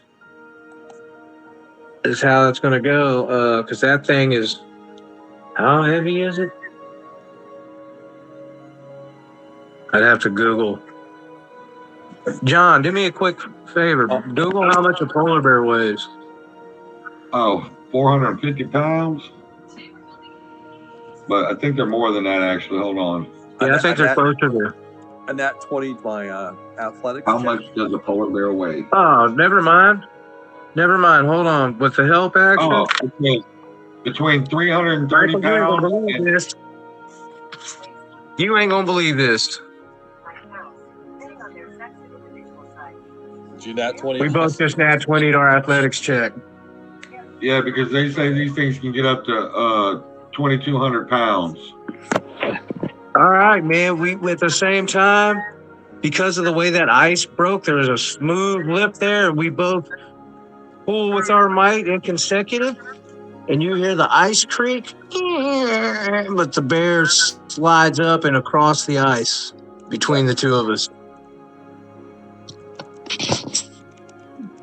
Bro, double nat 20 athletics checks? That's fucking awesome.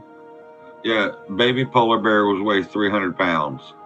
Wow. Okay, yeah, that ain't no baby, so that thing's And probably, what'd you say, 900 pounds? Old adult males can get up to like 2,200 pounds. According to the Forgotten Realms wiki, an owlbear can weigh anywhere from 1,300 to 1,500 pounds. Ooh. Okay, so if we wouldn't have doubled nat 20, I don't think we'd have got it up. Yeah. But that we both critically rolled our athletics check, so that's the die gods presenting you with what you've earned. Okay, well, with that much weight, Brug is gonna slowly approach to attempt to clean and start harvesting this creature. All right, hold on. Where's my die at? Look to the head. That's a pretty high chance that ice can still break, though. I'll be damned. 76. It doesn't break. Out of 75. And now I guess some survival check there for Brug to see if he can even start to harvest this creature. That's an at 20 on my second one. The first survival check. So Brug is on it. I'm gonna have to make 2 or 3 of these. Hold on. And that's an 18.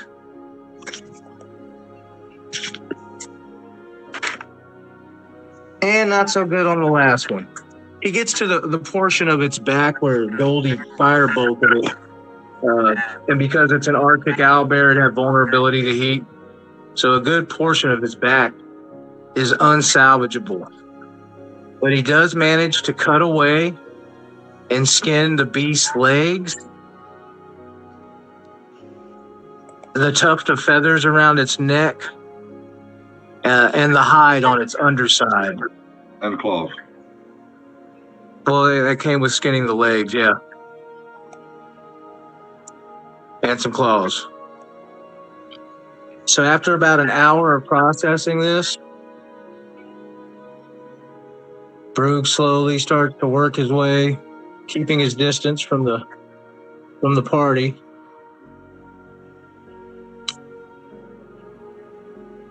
And he throws Goldie a claw. Boom. Oh, thank you, my furry friend. Write that on my inventory list.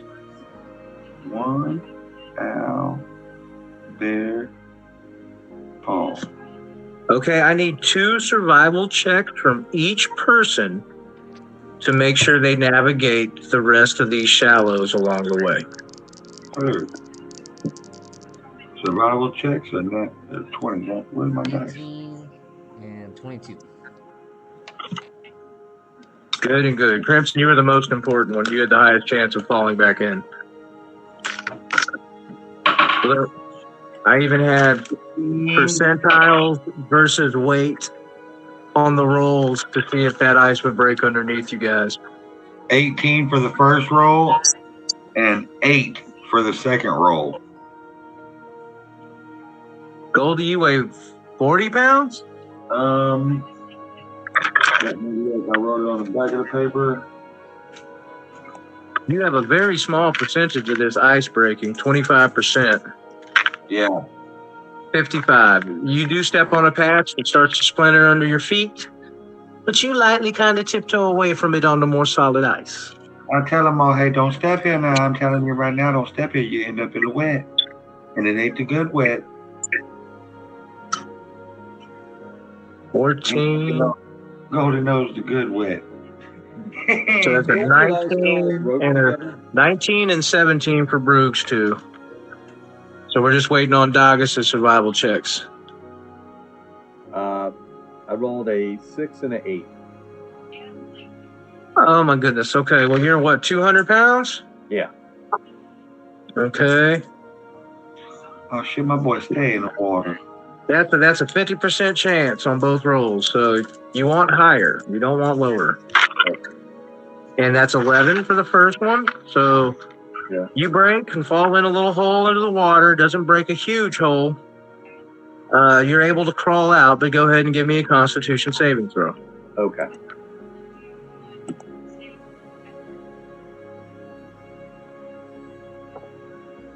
That's an 11. Okay, the DC is 10, so no exhaustion from the first break.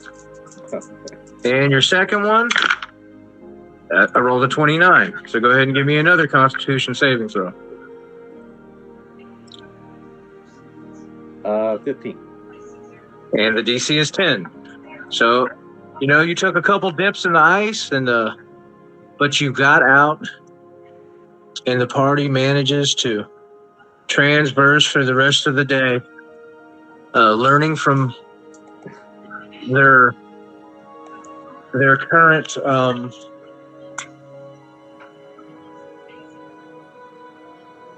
travels, how to best avoid the thin patches. And probably a few hours before nightfall, up ahead of you guys, you see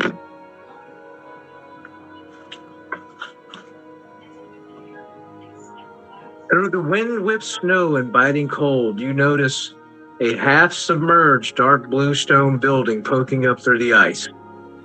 A gray stone door is carved to look like a face with a half-exposed skull.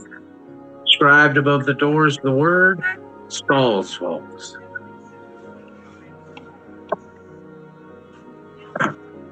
So as you all begin to approach this building, you do notice that almost out of nowhere, a fog bank is kind of rolled in, concealing the front of the building, making it not difficult terrain, but low visibility. And where is that sheet of paper right there? There it is. That's that part. Let me transfer y'all's hit points. So y'all made it through that with no exhaustions and fairly good on your hit points. So let's go back to the top. Douglas with a 19 AC, back to full. Crimson with at 36. What's your max? Are you still in wolf form, Crimson? How long does that last? A minute. Okay, so you're back to robot Crimson? Yep. And your armor class goes back to 18, right? Yes. Okay. All the way. Yes, all the way. Goldie, 14. He's still full, 32 hit points, and Brug. That's 16, That's for yeah. an hour, actually, but still. And I have cast one of my first level spells, correct? That Hunter's Mark. And I've So only cast one second level spell. Okay, so I'm down to 2 first level spells. Can we take a 5-minute break? I was just about to say, let's take a 5-minute break before we start this, Okay. Yeah, I'm gonna pour a pot of coffee. Yeah. that sounds because like a this great is idea. Well played, gentlemen. Well played. Yeah, very well played, all of us. It's Yeah, like nice you were job, skating guys. on thin ice there for a bit. well, you know, I learned from the master of the difficult terrain and obstacles, and I wanted to see how well I could implement it into the battle play. How'd that go, guys? Yeah, that adds a whole new dynamic to combat, doesn't it?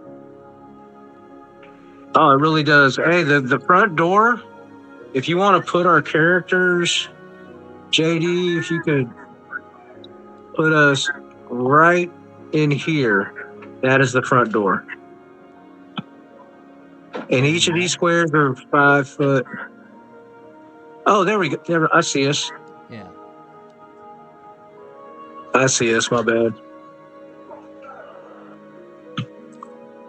I didn't see us hiding down there under the.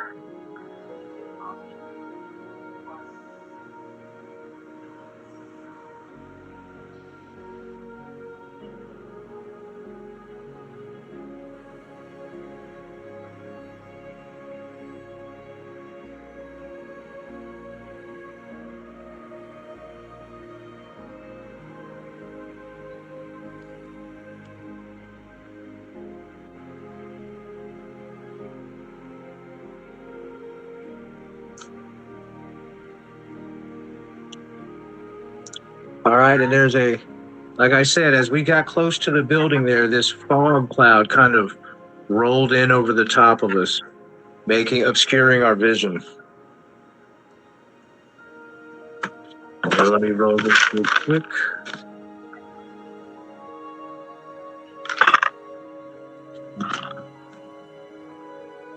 That's a dirty 20 for that one. And the other one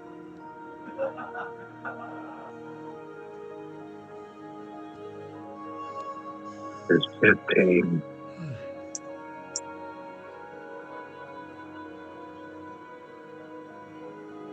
All right, let's take our little 5-minute smoker break, and then we'll get into this, man. I've got it all set up in front of us. So got the book, got the read, and I'll as you guys get into the facility, I answer any questions you have,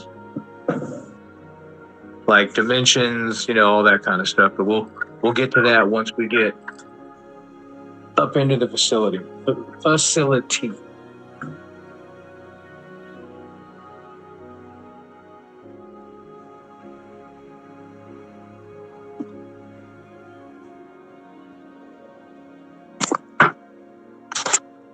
Yeah, I knew just one owlbear would probably be an easy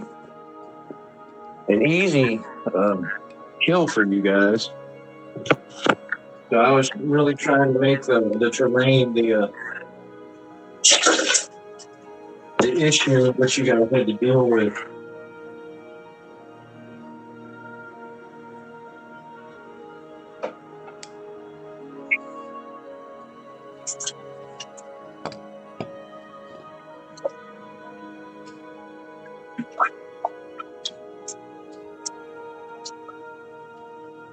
So basically,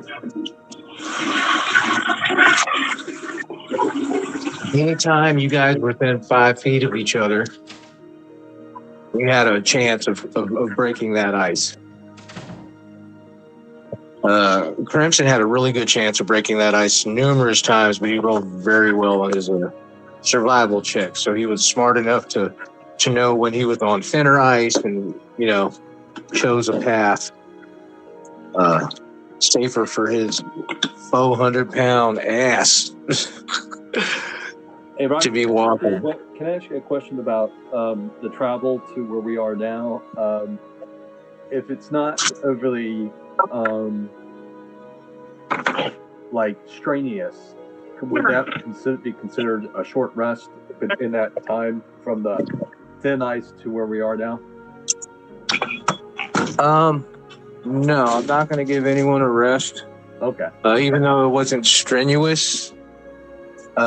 Transversing an icy sheet, you know what I'm saying? Taking your steps, having to be so hyper aware of where your foot is and everything else. Okay.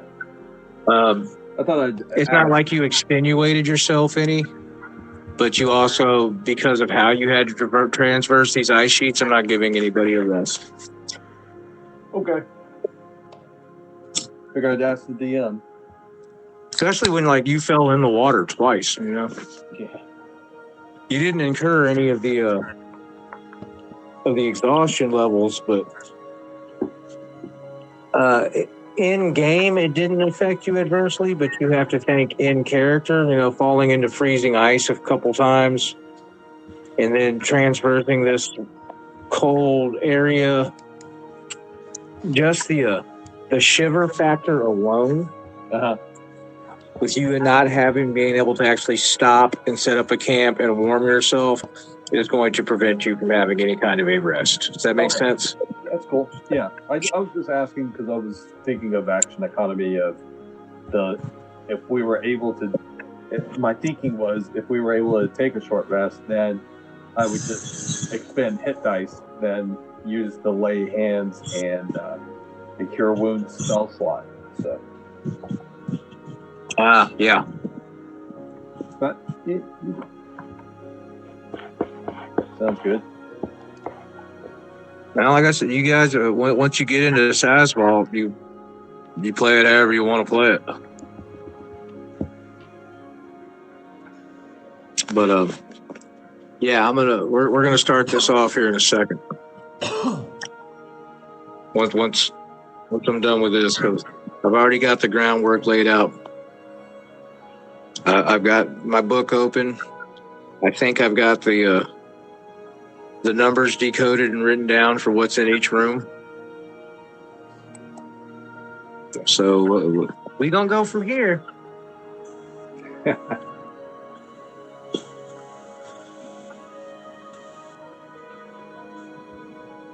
Here, let me kill camera to save battery. Hey, dude, kudos on that double athletics check. That was awesome.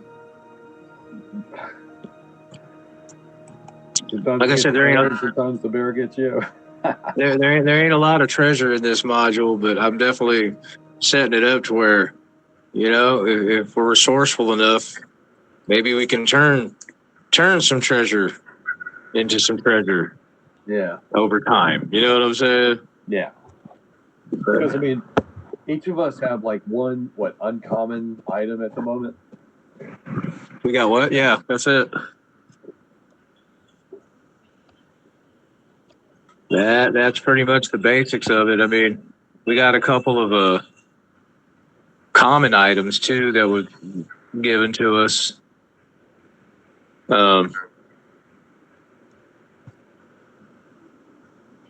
I think the only uncommon item is your shield. And maybe I think Goldie's vest is uncommon as well. But a Sentinel shield is an uncommon item. Yes. Yeah, I think like Broog's doll is a common item. I believe it might be uncommon. I'll look real quick. Actually, let me check. I'll tell you what it is.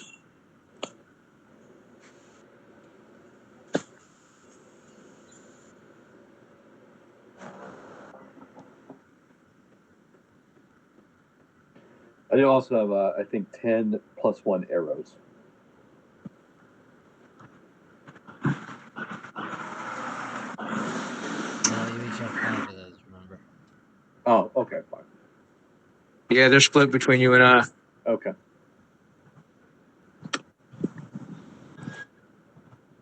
Let me see. Yeah, even Broog's teddy bear is a common item. The lantern's a common item. The thermal cube's a common item. Goldie's vest is an uncommon item, and your shield is an uncommon item.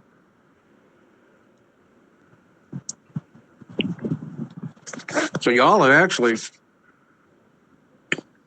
battled some pretty strong foes and gained some pretty decent experience and haven't you sold the only magical weapon you had, the +1 dagger, to get the sleds and pretty much all the gold coins that you had too to make that deal happen. So, Yeah, we're all I think about I'm the doing claws, not the coin. I'm doing a fair job at balancing this out. Don't worry, boys. I ain't gonna let us go through all this frozen hell and not come out with nothing. Except maybe your lives. Well, we're in service to others as opposed to at least one I of didn't hear you what you said. I said we're in service to others. So coin is below cause when it comes to Dagas. And a fine job of it you guys are doing. Fine job. You've actually made it so far in really good time. The 9 days to travel by boat. And then 1, 2, 3, 4. Probably about another 9 days making it to Stalzavold with the storm slowing you down for a few days. All right, I'm back. So, as far as your timeline on saving the family, you're making decent time so far. It's pretty good. So basically, what you're saying is time is money. It is in this case. It is in this case. Oh. God, I haven't fought an owlbear in ages. Like in You know the last owlbear you fought, Michael? I can tell you when. yeah, tell me. You were the It was druid. nope. It was the very first session that I took over when Tyler couldn't DM anymore. And we broke out of the arena, and the guards set that owlbear loose on Dylan Oh, and Gorehammer. yeah. Oh yeah. That was the last time we fought an owlbear.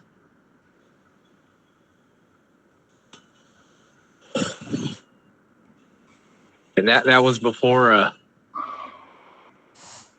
nerfed Gorehammer in retrospect to a champion fighter and not a battle master. And that session was kind of mulligan because I think I frightened it with a hit. And it like ran away from us for a minute, then came back and tried. I think Dylan killed it. Dylan McKillen. McKillicuddy. No, that's his cousin. Dylan McGillicuddy. Yeah, McKillicuddy. The McGillicuddies. The funny thing is, he's a real baby daddy. Dylan don't even know that yet. I'll be that baby daddy. Rocky, I got a hard stop at about an hour and 20 minutes.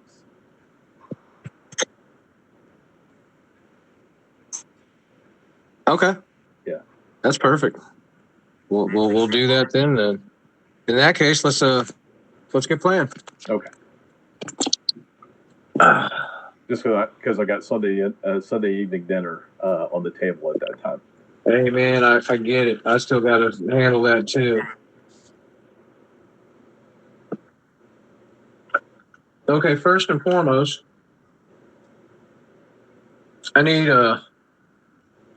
throughout the fog, I need perception checks from everybody. Oh, I get a +1 to that. Oh, that is a 12 +1. 17. 21. Thank you, Sentinel Shield. Only got a 13, baby. I got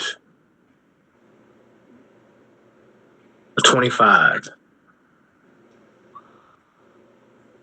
So that beats. That beats Dagas. No, I'm not trying to beat you, buddy. I'm trying to beat these stealth checks. Oh, Okay, your shield and my great perception in the fog, creeping up along the ground behind us. You look over and about 15 feet away from us are two ice methods.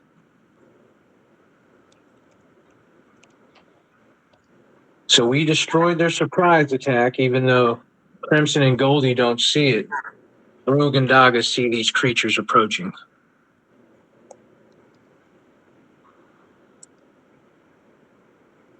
Always someone. Shit.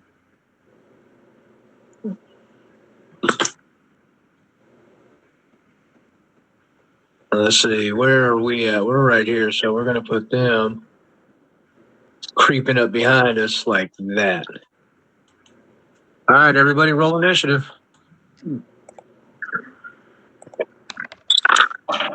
21. Oh shit. 19. man, I am tanking the initiative today, even with advantage. I got 9. Mm. And Crimson, you see Goldie, 12? 21. 21. Okay. Yeah. Goldie got everybody beat, baby. I let the talent go before me, for I like to put them in the spotlight. You understand what I'm saying to you? So Goldie rolled a fat 5. Oh, wow. Okay. We let the talent show, baby. When the talent glows, it grows. Goldie a 5. That one got a 15. So right here. And the other one got, dirty 20, 25. He goes first.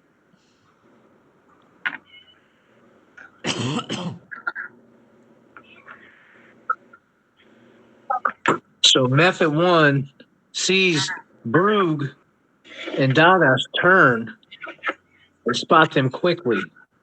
And it moves forward 5, 10, right there, and blast out this ice breath at both of you guys. I need next,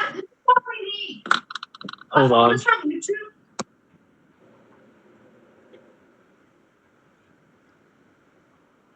Probably turn it down.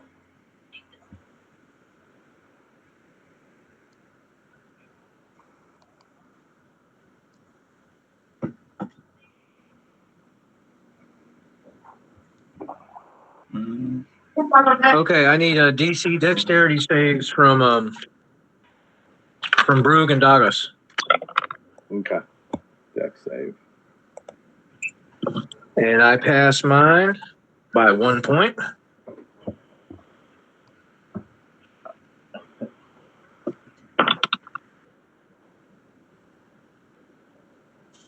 And it breathes out a 15-foot cone. Yep. Hitting Brug and Dagas. I got a 19 plus 4, 23. So we both save for half. Excellent. We take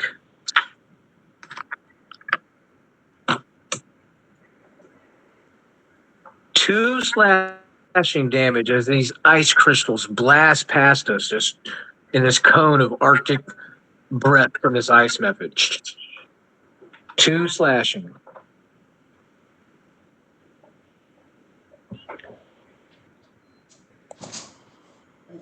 Hey, doing? Crimson, it is your turn. Thank you. Yep.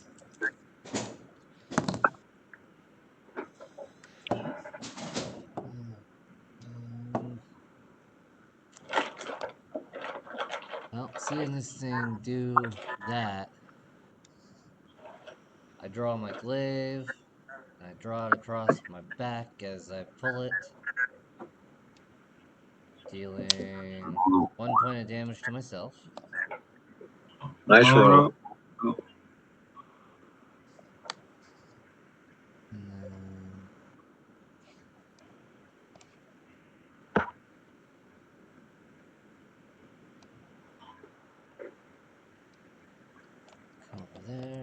attack it.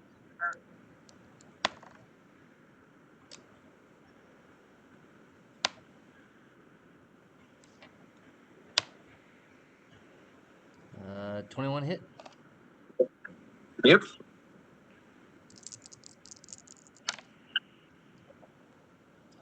For the worst damage roll ever. 2 slashing and 4 lightning.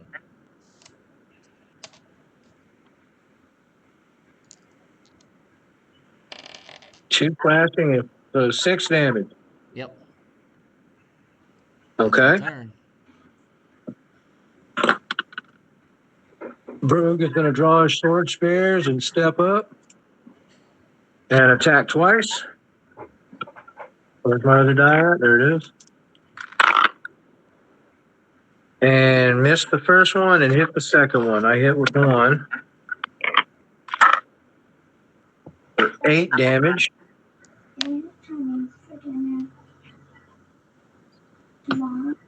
And now it is the second method's turn. Oh, stupid. I can reroll ones. 5, 10, 15, 20, 25. Going on him.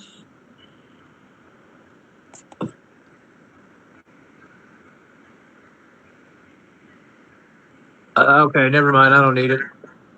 Brug, Dagos, and what is that feedback? Looks like it'll That's hit all horrible. 3 of them. I think it will. Yeah, it does. I can tell by looking at it. So everyone else, again, dexterity saving throw, please. I got a 15. Okay, 1 save, I save. 18.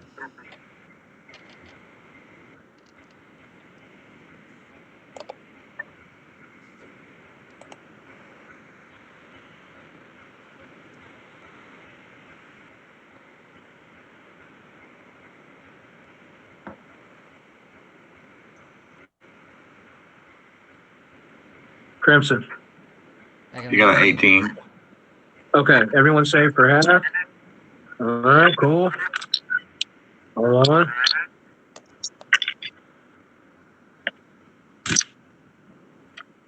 Two more.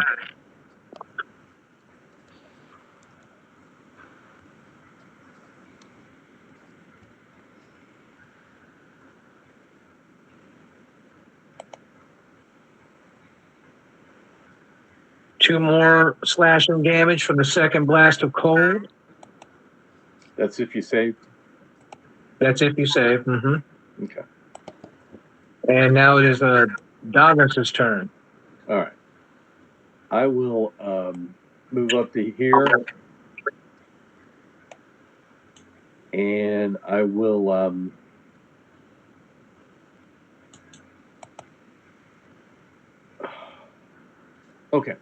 okay. I really don't want to use that.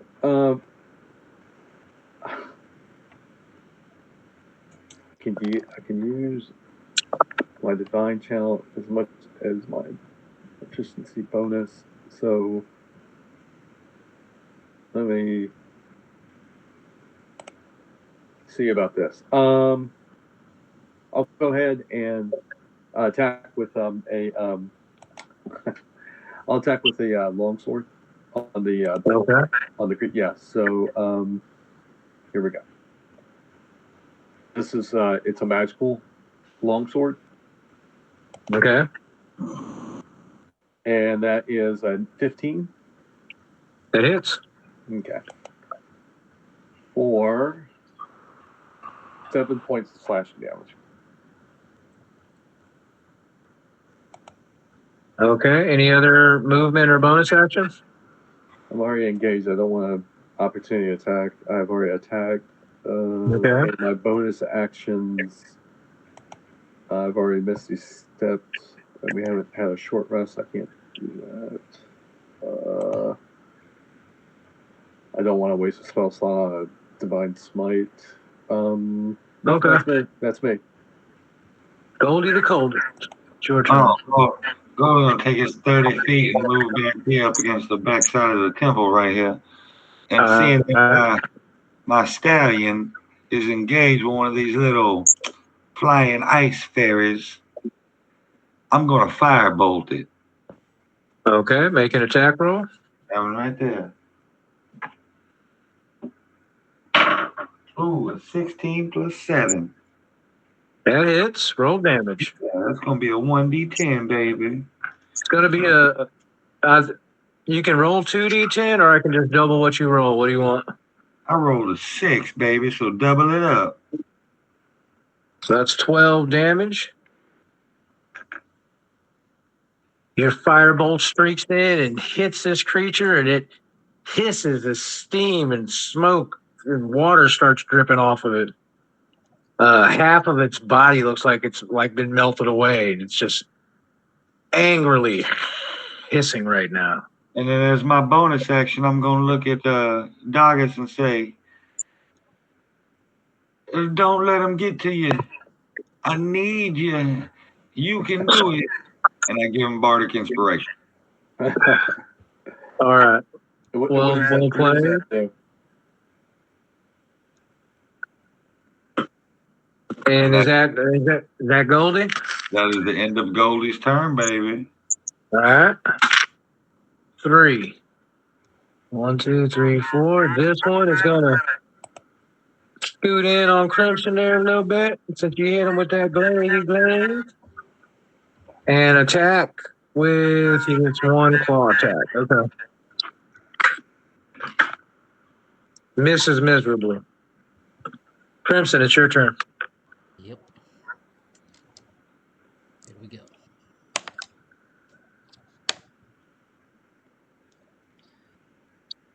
Does a 12 hit? Indeed, it does. Oh, wow. Okay. There we go. 10, 11, 13 points of damage. Oh, yeah. All right, you cleave into this thing with your glaive. Wow, cracking it in half. And as you do, it bursts into shards of ice. I need you to make a dexterity saving throw. 23. All right, you save for half. Ah, you're lucky. I'm rolling like shit. One slashing damage from the ice charge as this creature burst in that little 5-foot radius. Okay. It's Brug's turn. Just going to turn my attention to the one that. Well, no, he blew up. So.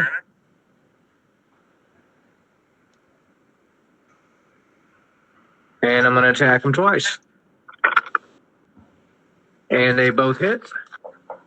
Boom and boom. For 18 damage.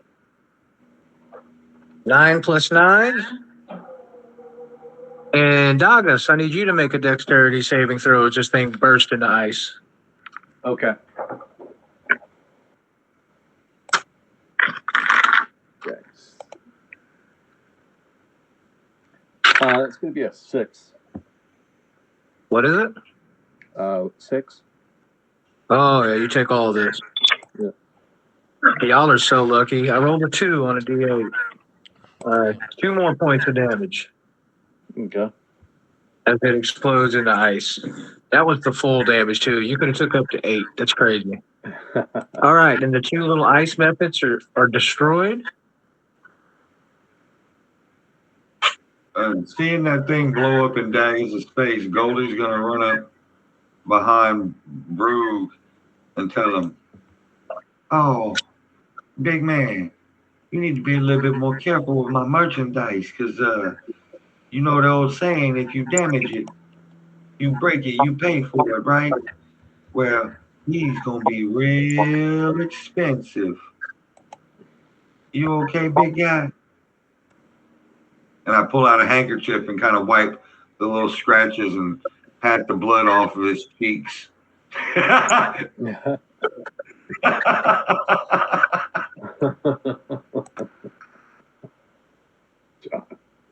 As you guys approach the entrance to Saw's Vault, you find that it is frozen shut. How would you like to try to get in? I cast firebolt at it. Roll Sure. damage. Is-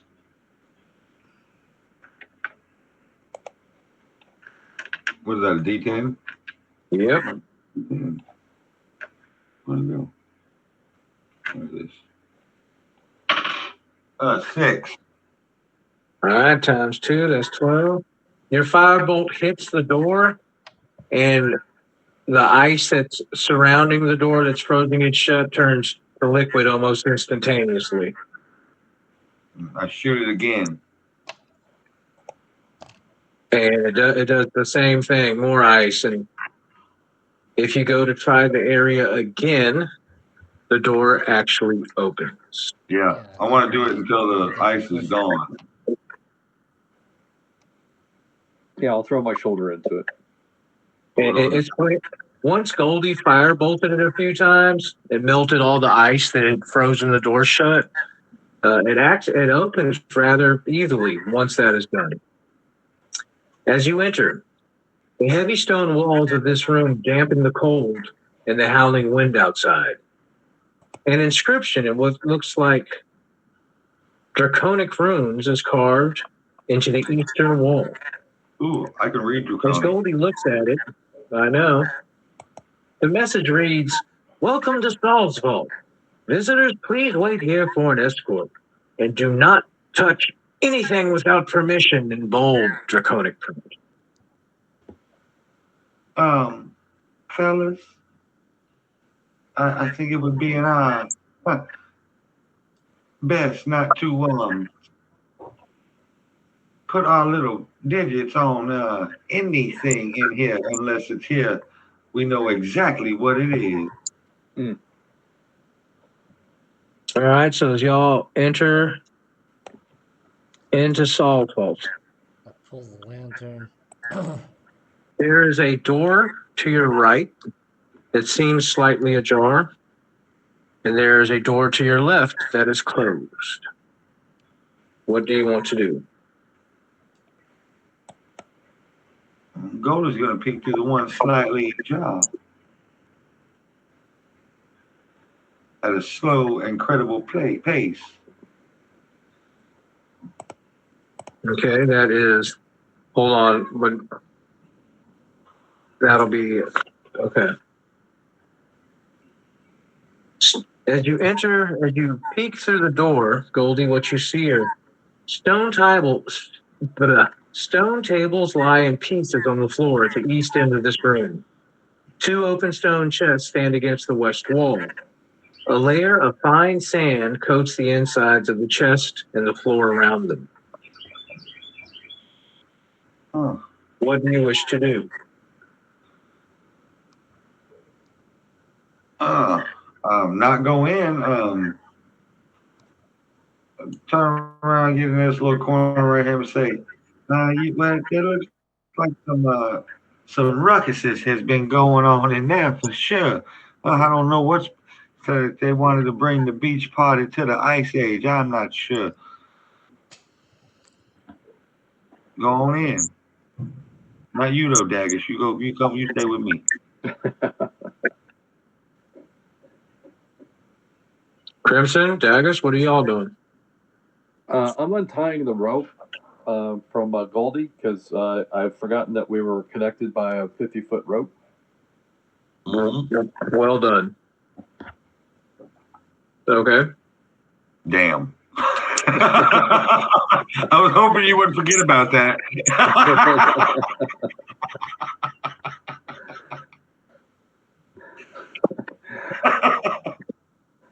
You know, tied at the hip.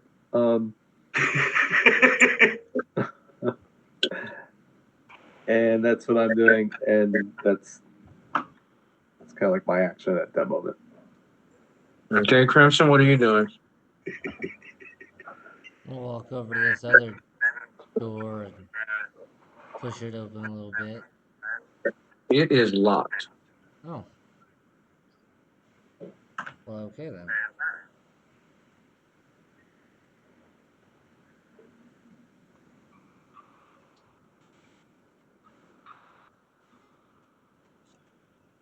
Well, seeing as Maybe we this- don't have a road, I'll go over to this one that's ajar and open it.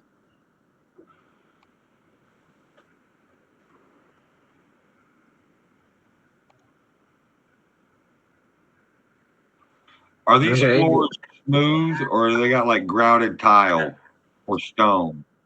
It's stone floors.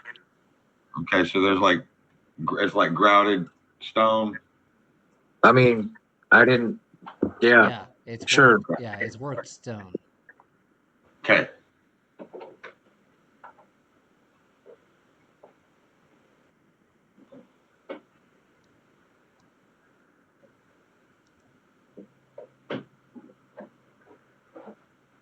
Okay. Okay. You enter into that room. Yeah. Okay. As I said, in this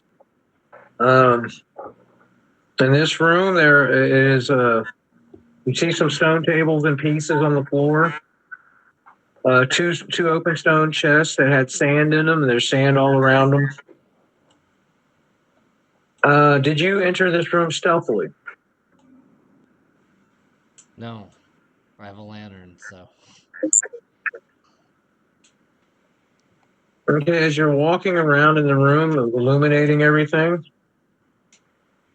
you hear a clatter coming from the door, and not the one you just entered, but the door in front of you, like the sound of metal on metal.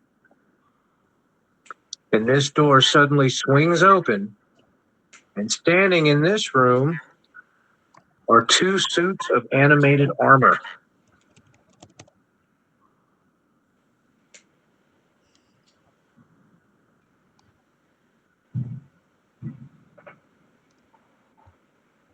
Two full suits of steel armor stand upright, but empty in the middle of the chamber.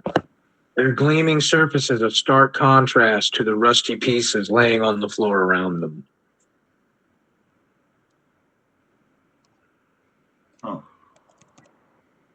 All right, and these doors are now open, so y'all can see in all the way through to the next room. You know, you all see, except for Goldie because he's hiding. That's damn right. You see what's going down. So roll initiative. So I'll just let them have their turn at the same time. All right. 7 and 6. Okay. Goldie got an 11. Nat 20 for 22. Ooh. I got a 19. And I got an 18.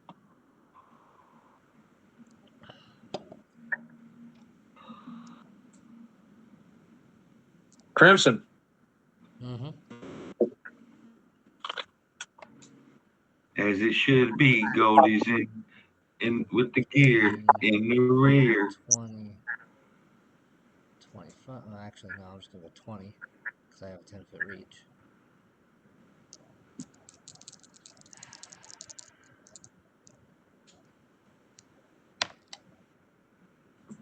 The 17 hit?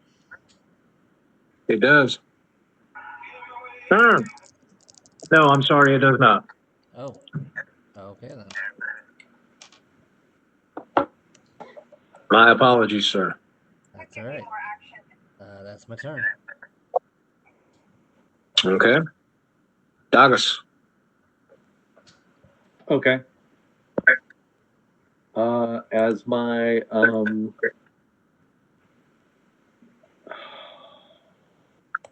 I do?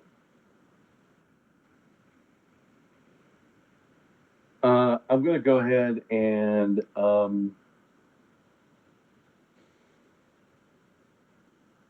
golly done. All right. I'll go ahead and action. I'll cast Bless on the group. Okay. And as my movement, I'll go ahead and step forward 2, 3, 4, 5. I'll step to here. I think that's about as far as I can get. Are these little are these blocks, these tiles 5 feet? Yeah. Yes. 2, 3, 4, 5. Okay. And as my bonus action, I will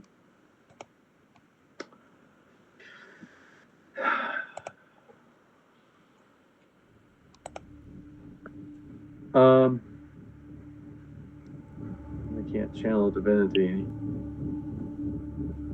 I don't have that. Okay, I believe that's my movement and my action, and that's me. All right.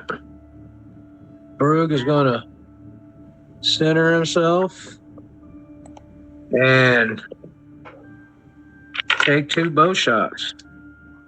One being his regular, the other being his dread ambusher shot. First shot is a 9 plus 6. That's going to miss.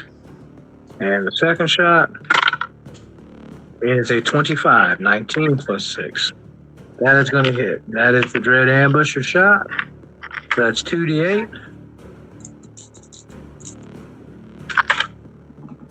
So 3 and 7 and 10 plus 4 is 14 to number 1 there, the one at the top.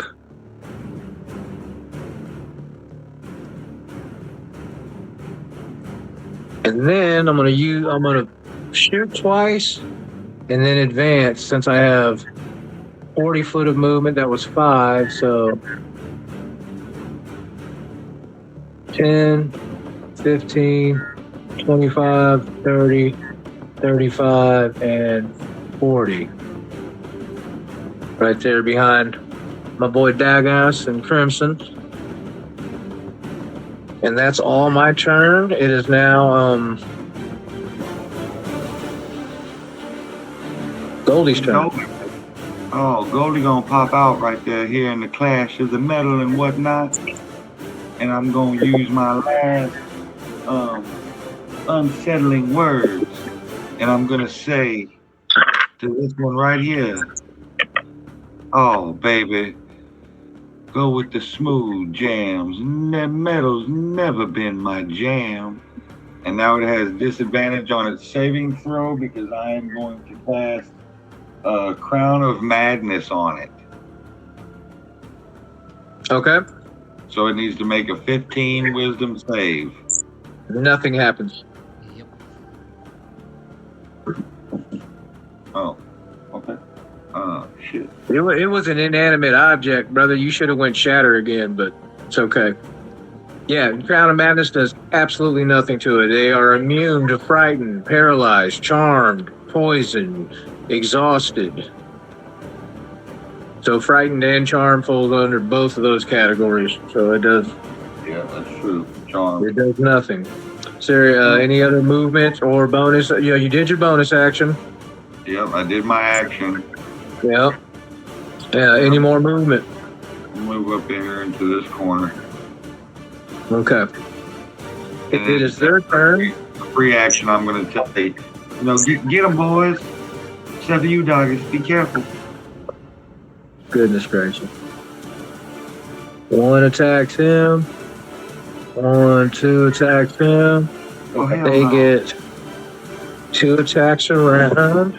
Alright, the suits of armor advance, and the first one attacks JD twice, swinging its armored gauntlets at you. And an 18 does hit you, right? Yep.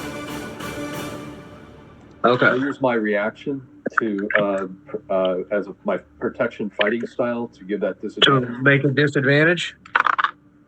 Oh, Natty 1. Oh, he hits his buddy in the back of the neck. You know what? Why not? He's that close. Yeah, he hits him for 2 damage. Oh, He goes to melee Crimson and ends up binking the guy in front of Dagas. All right, now the one attacking Dagas. 2 attacks. Okay, one is a 4 and the other one is a nat 20. Oh, So Dagas takes 8 damage plus 1, 9 bludgeoning damage. 9. Okay.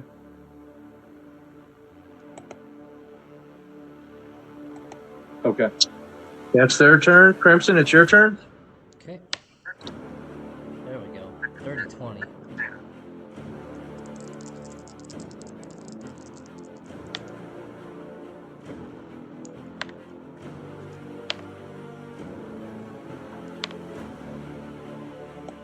For 10 damage.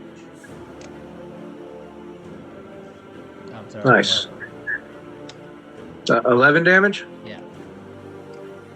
Okay. Dagos, it's your turn. All right. Well, I'm out of spell slots, so I'm just gonna go ahead and. You still have healing potions, though. Okay. You're the one holding the two that the party has. Okay. Thank I you. just thought I'd, FYI. For you. Okay. Well, let's first things first. Let me go ahead and, as a bonus action, suck down a healing potion. Okay, it's 2d4 plus 2. Okay. 4 and a 3. That's a total of 7. So is that with the 2? Yeah, that is with the 2. 4 and a 3 is 7 plus 4 and a 3 is 7 plus 2. That's the 9. 9. Okay. 9. 9. All right, there's your bonus action.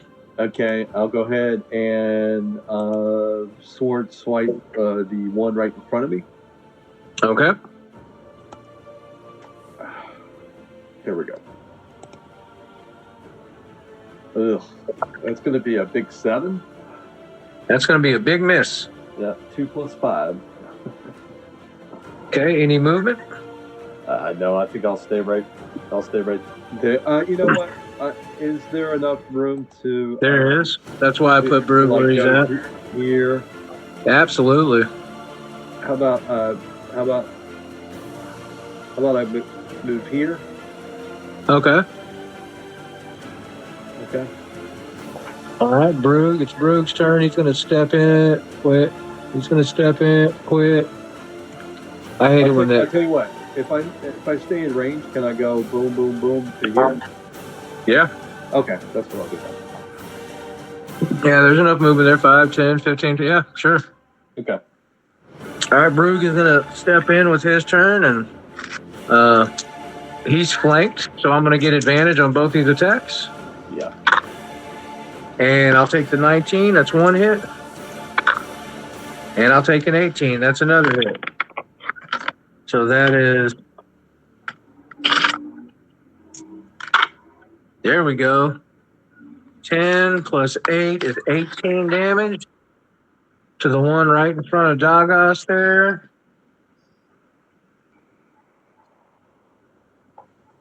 Also, you still get plus D4 to your attack rolls because of the bless. It's okay. Yeah, I'm just reminding everybody.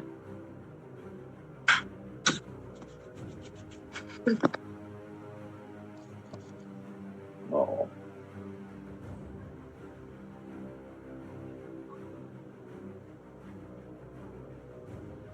You want the onions or? Yes. All right, it is now Goldie's turn. Goldie's gonna come out and get right here, and I'm gonna cast Firebolt with this one standing in front of Daggus right there. Okay.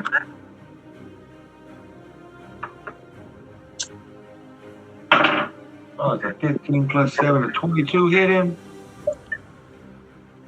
That's a hit. All right, we're gonna do some damage with the 1d10. You know what I'm saying? Oh, that's 8. 8 points of fire damage.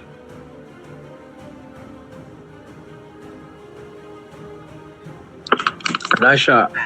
And then I'm gonna take my movement and I'm gonna square in between these two down here below, and then right back over here behind, just behind Daggus.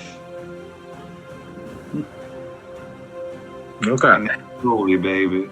Oh, and as a bonus action, I've already given Daggus Bardic Inspiration. Yeah, you can't give him another one. No, never mind. Would you say I'm still within 10 minutes of when he cast that on me last? Yeah. Okay. Absolutely.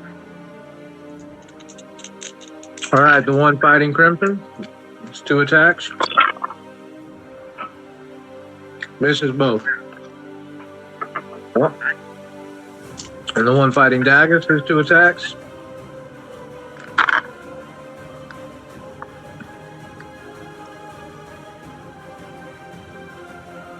Yeah, dirty 20 hits. One hit. Damn, for 7 bludgeoning damage. Okay. Crimson, back to your turn.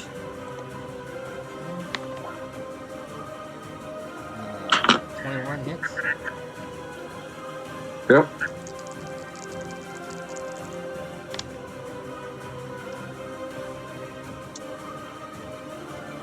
For 9 damage.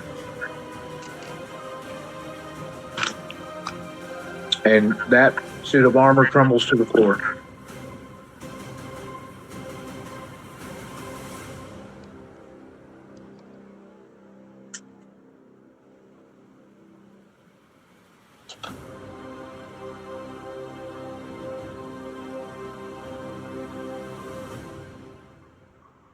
I shifted out of its range if you want to take an attack of opportunity.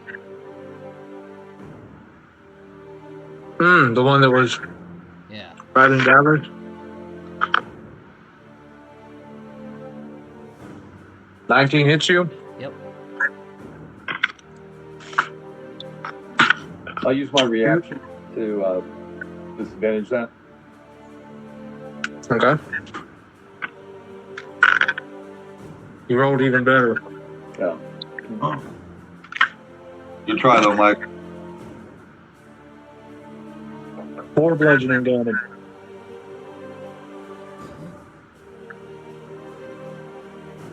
Okay.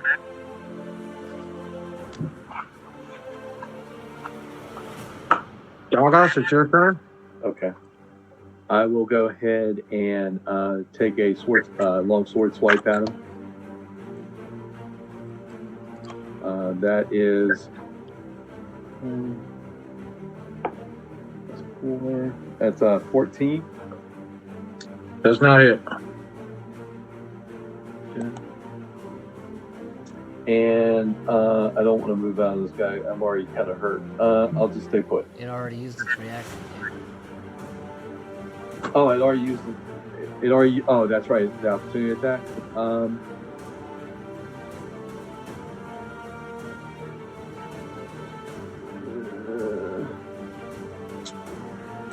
All right, I'll move back. 1, 2, 3, back to here. Actually, that's not what my character would do. I'll just stay put.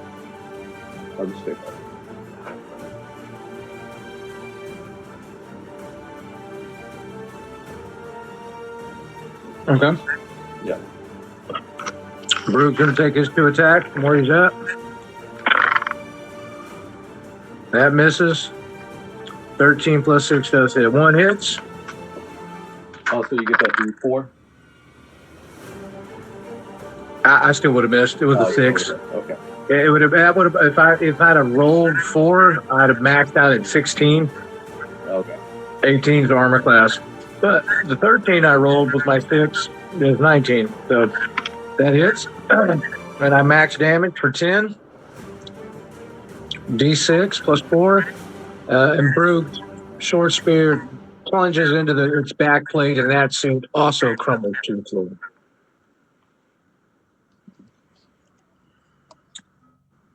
You're out of combat. Crimson, how many hit points do you have now? 29 out of 38. I'm fine. Oh. Crimson has 28 hit points. Doggos is looking a little rough at 19. Goldie's been untouched. Grug's barely been scratched. Yeah, Goldie reaches up and touches Daggers on the shoulder and tell him, I done told you Goldie was going to take care of you, big guy. And I cast Cure Wounds. Roll it. Go ahead, Mike. Roll it up with the +4. It's 3 and 3s at 6 plus 4. That's 10. So that brings you up to 29. Crap. So we're at 29, 28, 32, and 30. Okay. As you enter this room, pieces of rusty plate armor are scattered about the chamber amid the rubble of destroyed stone furniture. An anvil built into the floor stands in front of a cold furnace to the southwest. Across the room, from the furnace, 2 humanoid feet stick out from a pile of rubble. Those feet are slightly moving. What do you wish to do? Can I discern what race of feet they are? They look like dwarven boots to you. Mm-hmm. Okay. Well, being who I am, I'm basically a glorified firefighter. I'll rush over there and clear the debris off of the top of them. If the characters want to help the victim under the rubble, you can free this person from under this rubble in about 10 minutes. I want you to make a perception check as you're starting to peel the pieces of rock off from underneath it.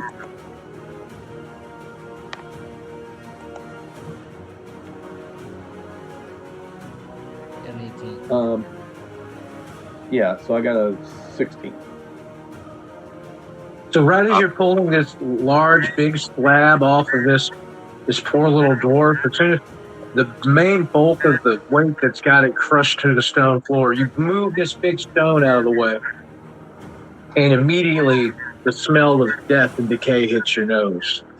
Right as the zombie sits up and attacks. Drop the stone back on him.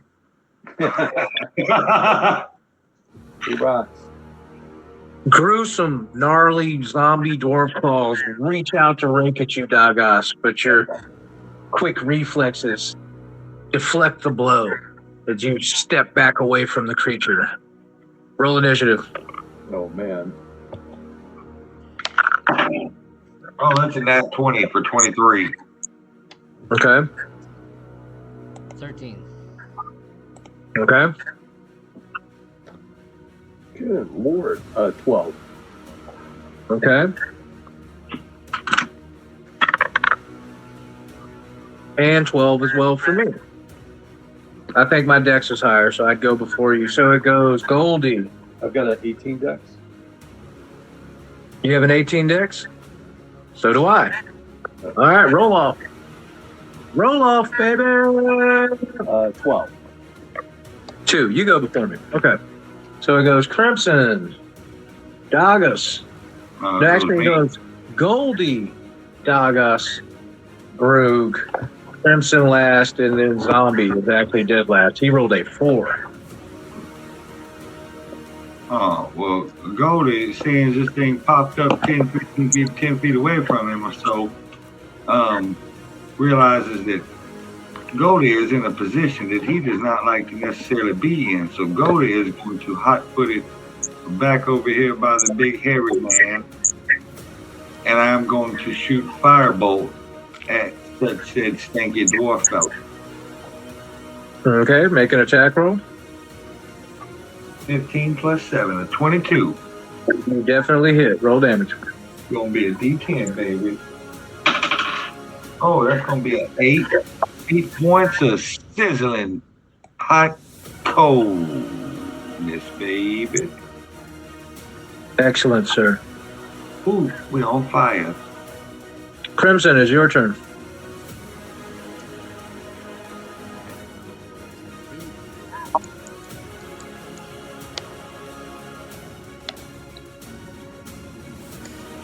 Does a 7 hit?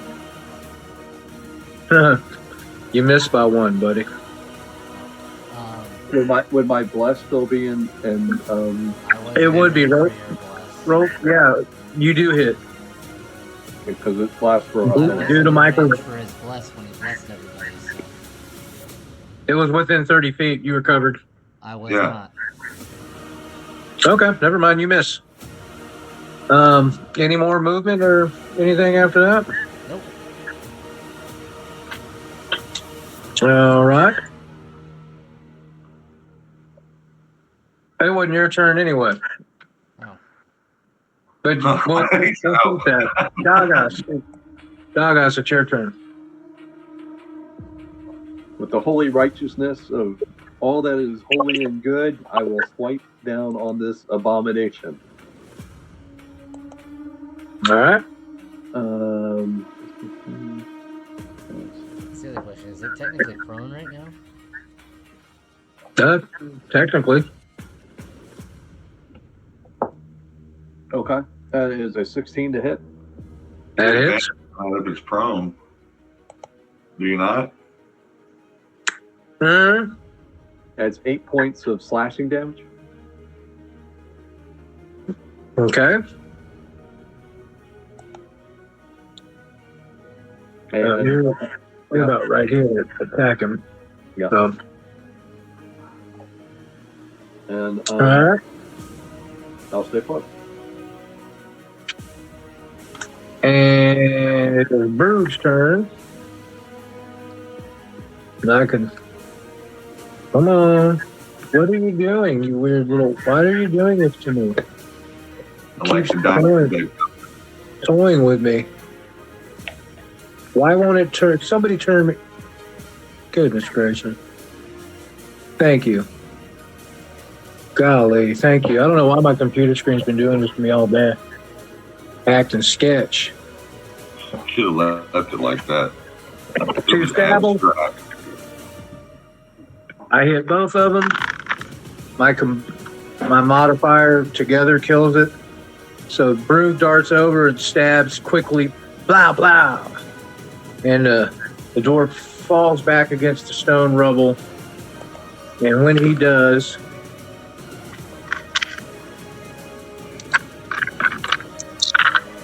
oh yeah.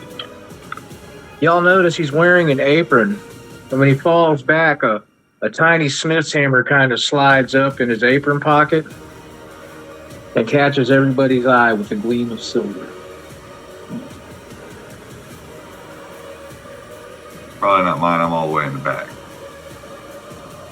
Yeah, except for yours. So anyone that's willing to inspect that apron finds a slightly bent hammer and a chisel, both made of damaged mithril smith tools, worth an unspecified gold amount. Shit, if don't nobody take them, I'll take them.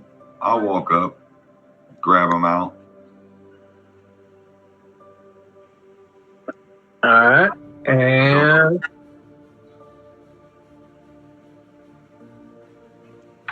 so we're getting real close to that hard break. We got about 30 minutes. Okay. Yeah. Let me look at my map here. There's a door to the south of you guys. Let me make sure I know which one it was. That was 14. What are you gonna be in here? Yeah.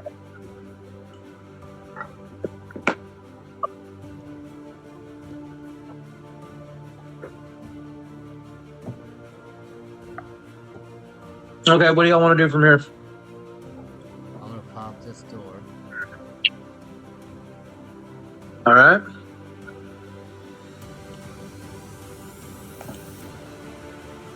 You open the door, and as you enter, you see 3 human zombies wearing tattered arcane robes roaming up and down the hallway. They will attack upon sight.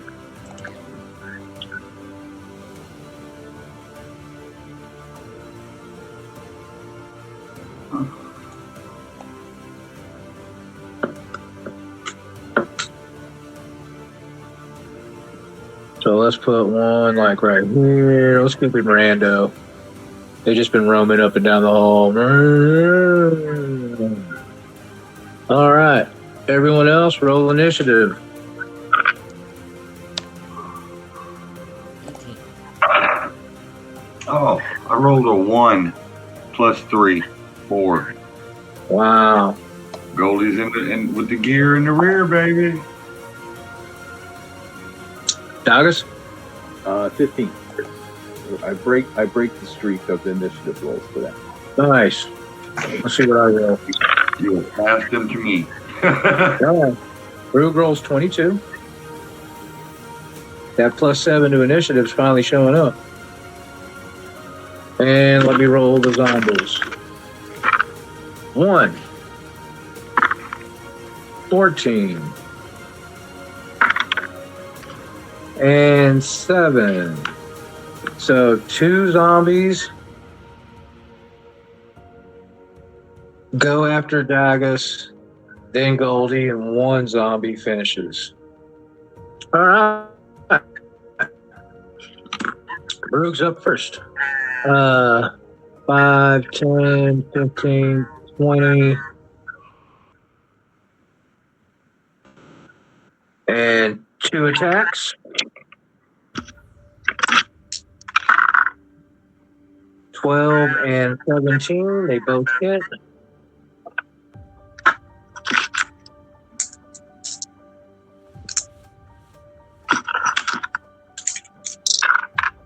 +8. So 10 plus 7 is 17 plus 8 is 25. That zombie drops. He can't make the save for undead fortitude because of the amount of damage I just hit him with. So we don't have to worry about that. That's Brug's first turn. Wait, how many was that? 20? Yeah. 25, yeah. 25, okay. 30, 35. Sorry.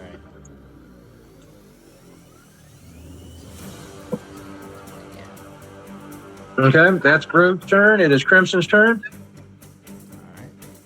Alright. What? The dog? 15, 20. Is that this one?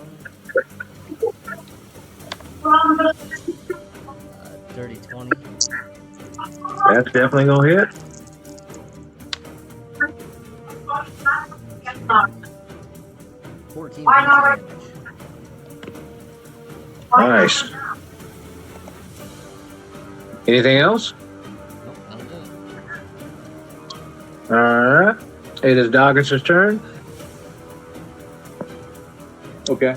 What I will do is, I would imagine my blessing's off by now. It's probably been over a minute since I cast it. It's probably been a minute. Yep. Yeah. So I will come 1, 2, 3, and I'll take a bow shot at 1, 2,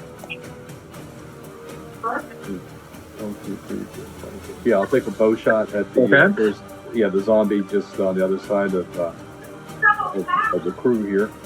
Okay.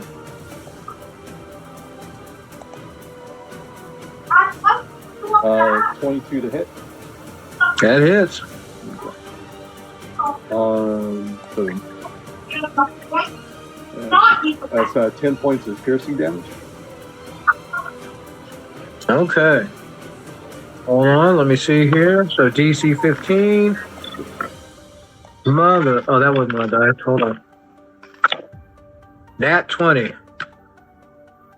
You plunk it with an arrow and it drops to the ground. Mhm. And then starts to raise back up again. Oh. 2 zombies, then Goldie. So the one that raises back up again And I'll move is up. going to I'll move up 5 feet. So that was 15 plus 2. run forward and attack Brug. And miss. And the other one is going to move up and attack Crimson. What's their plus stat?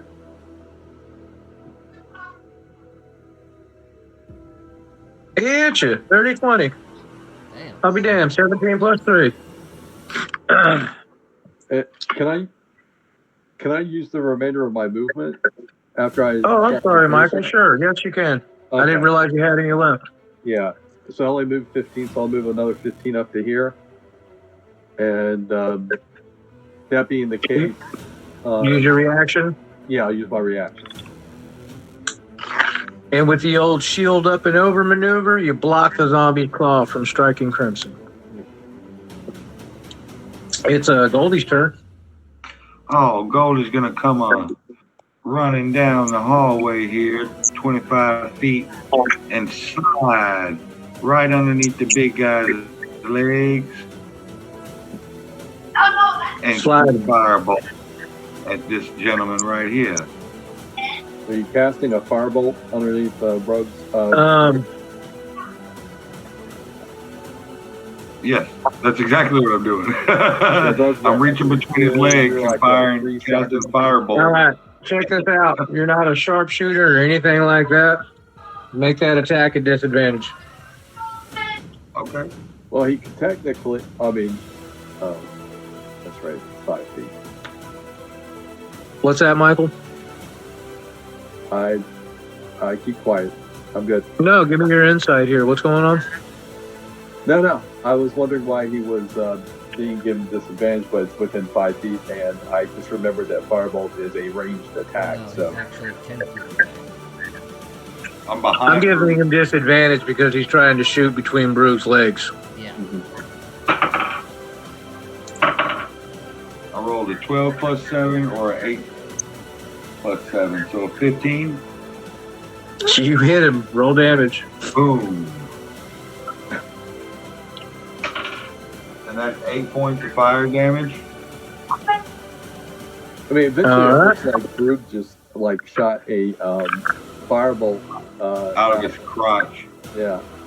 Yeah, it totally looked like Brug just busted a fiery nut right on the zombie face. And it drops to the ground, smoldering and smoking. But again, starts to lift up. Oh. And then my last 5 feet, I'm backing up on the other side over here. It's Brug's turn. Double stab down with the spears to destroy the smoking, fiery nut busted zombie that won't die in front of him. 15 and 18 on both attacks. They both hit. Yeah, you ain't getting up from this, homie. And that's 8 plus 8 is 16.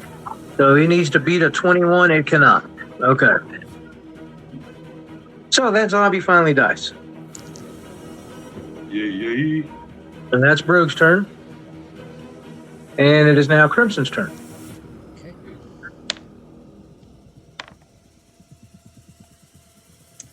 Does an 8 hit? And 8 hits. That's exactly what you need to hit. For 14 points of damage.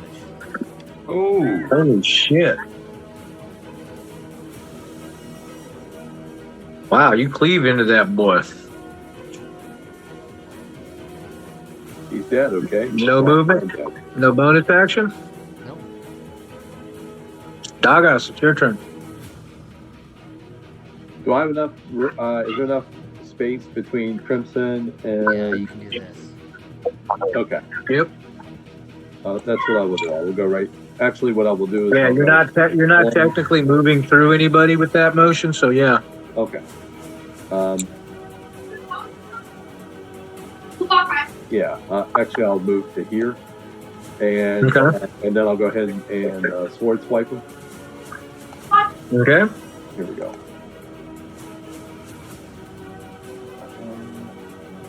That's a 10 to hit. That hits.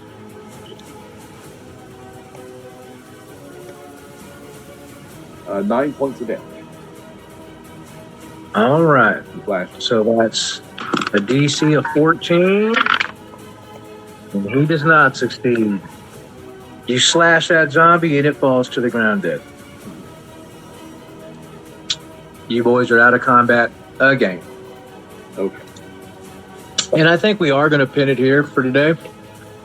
I got to get some dinner cooking here for the fam. Okay. yeah. I just realized it's almost 6 o'clock. So,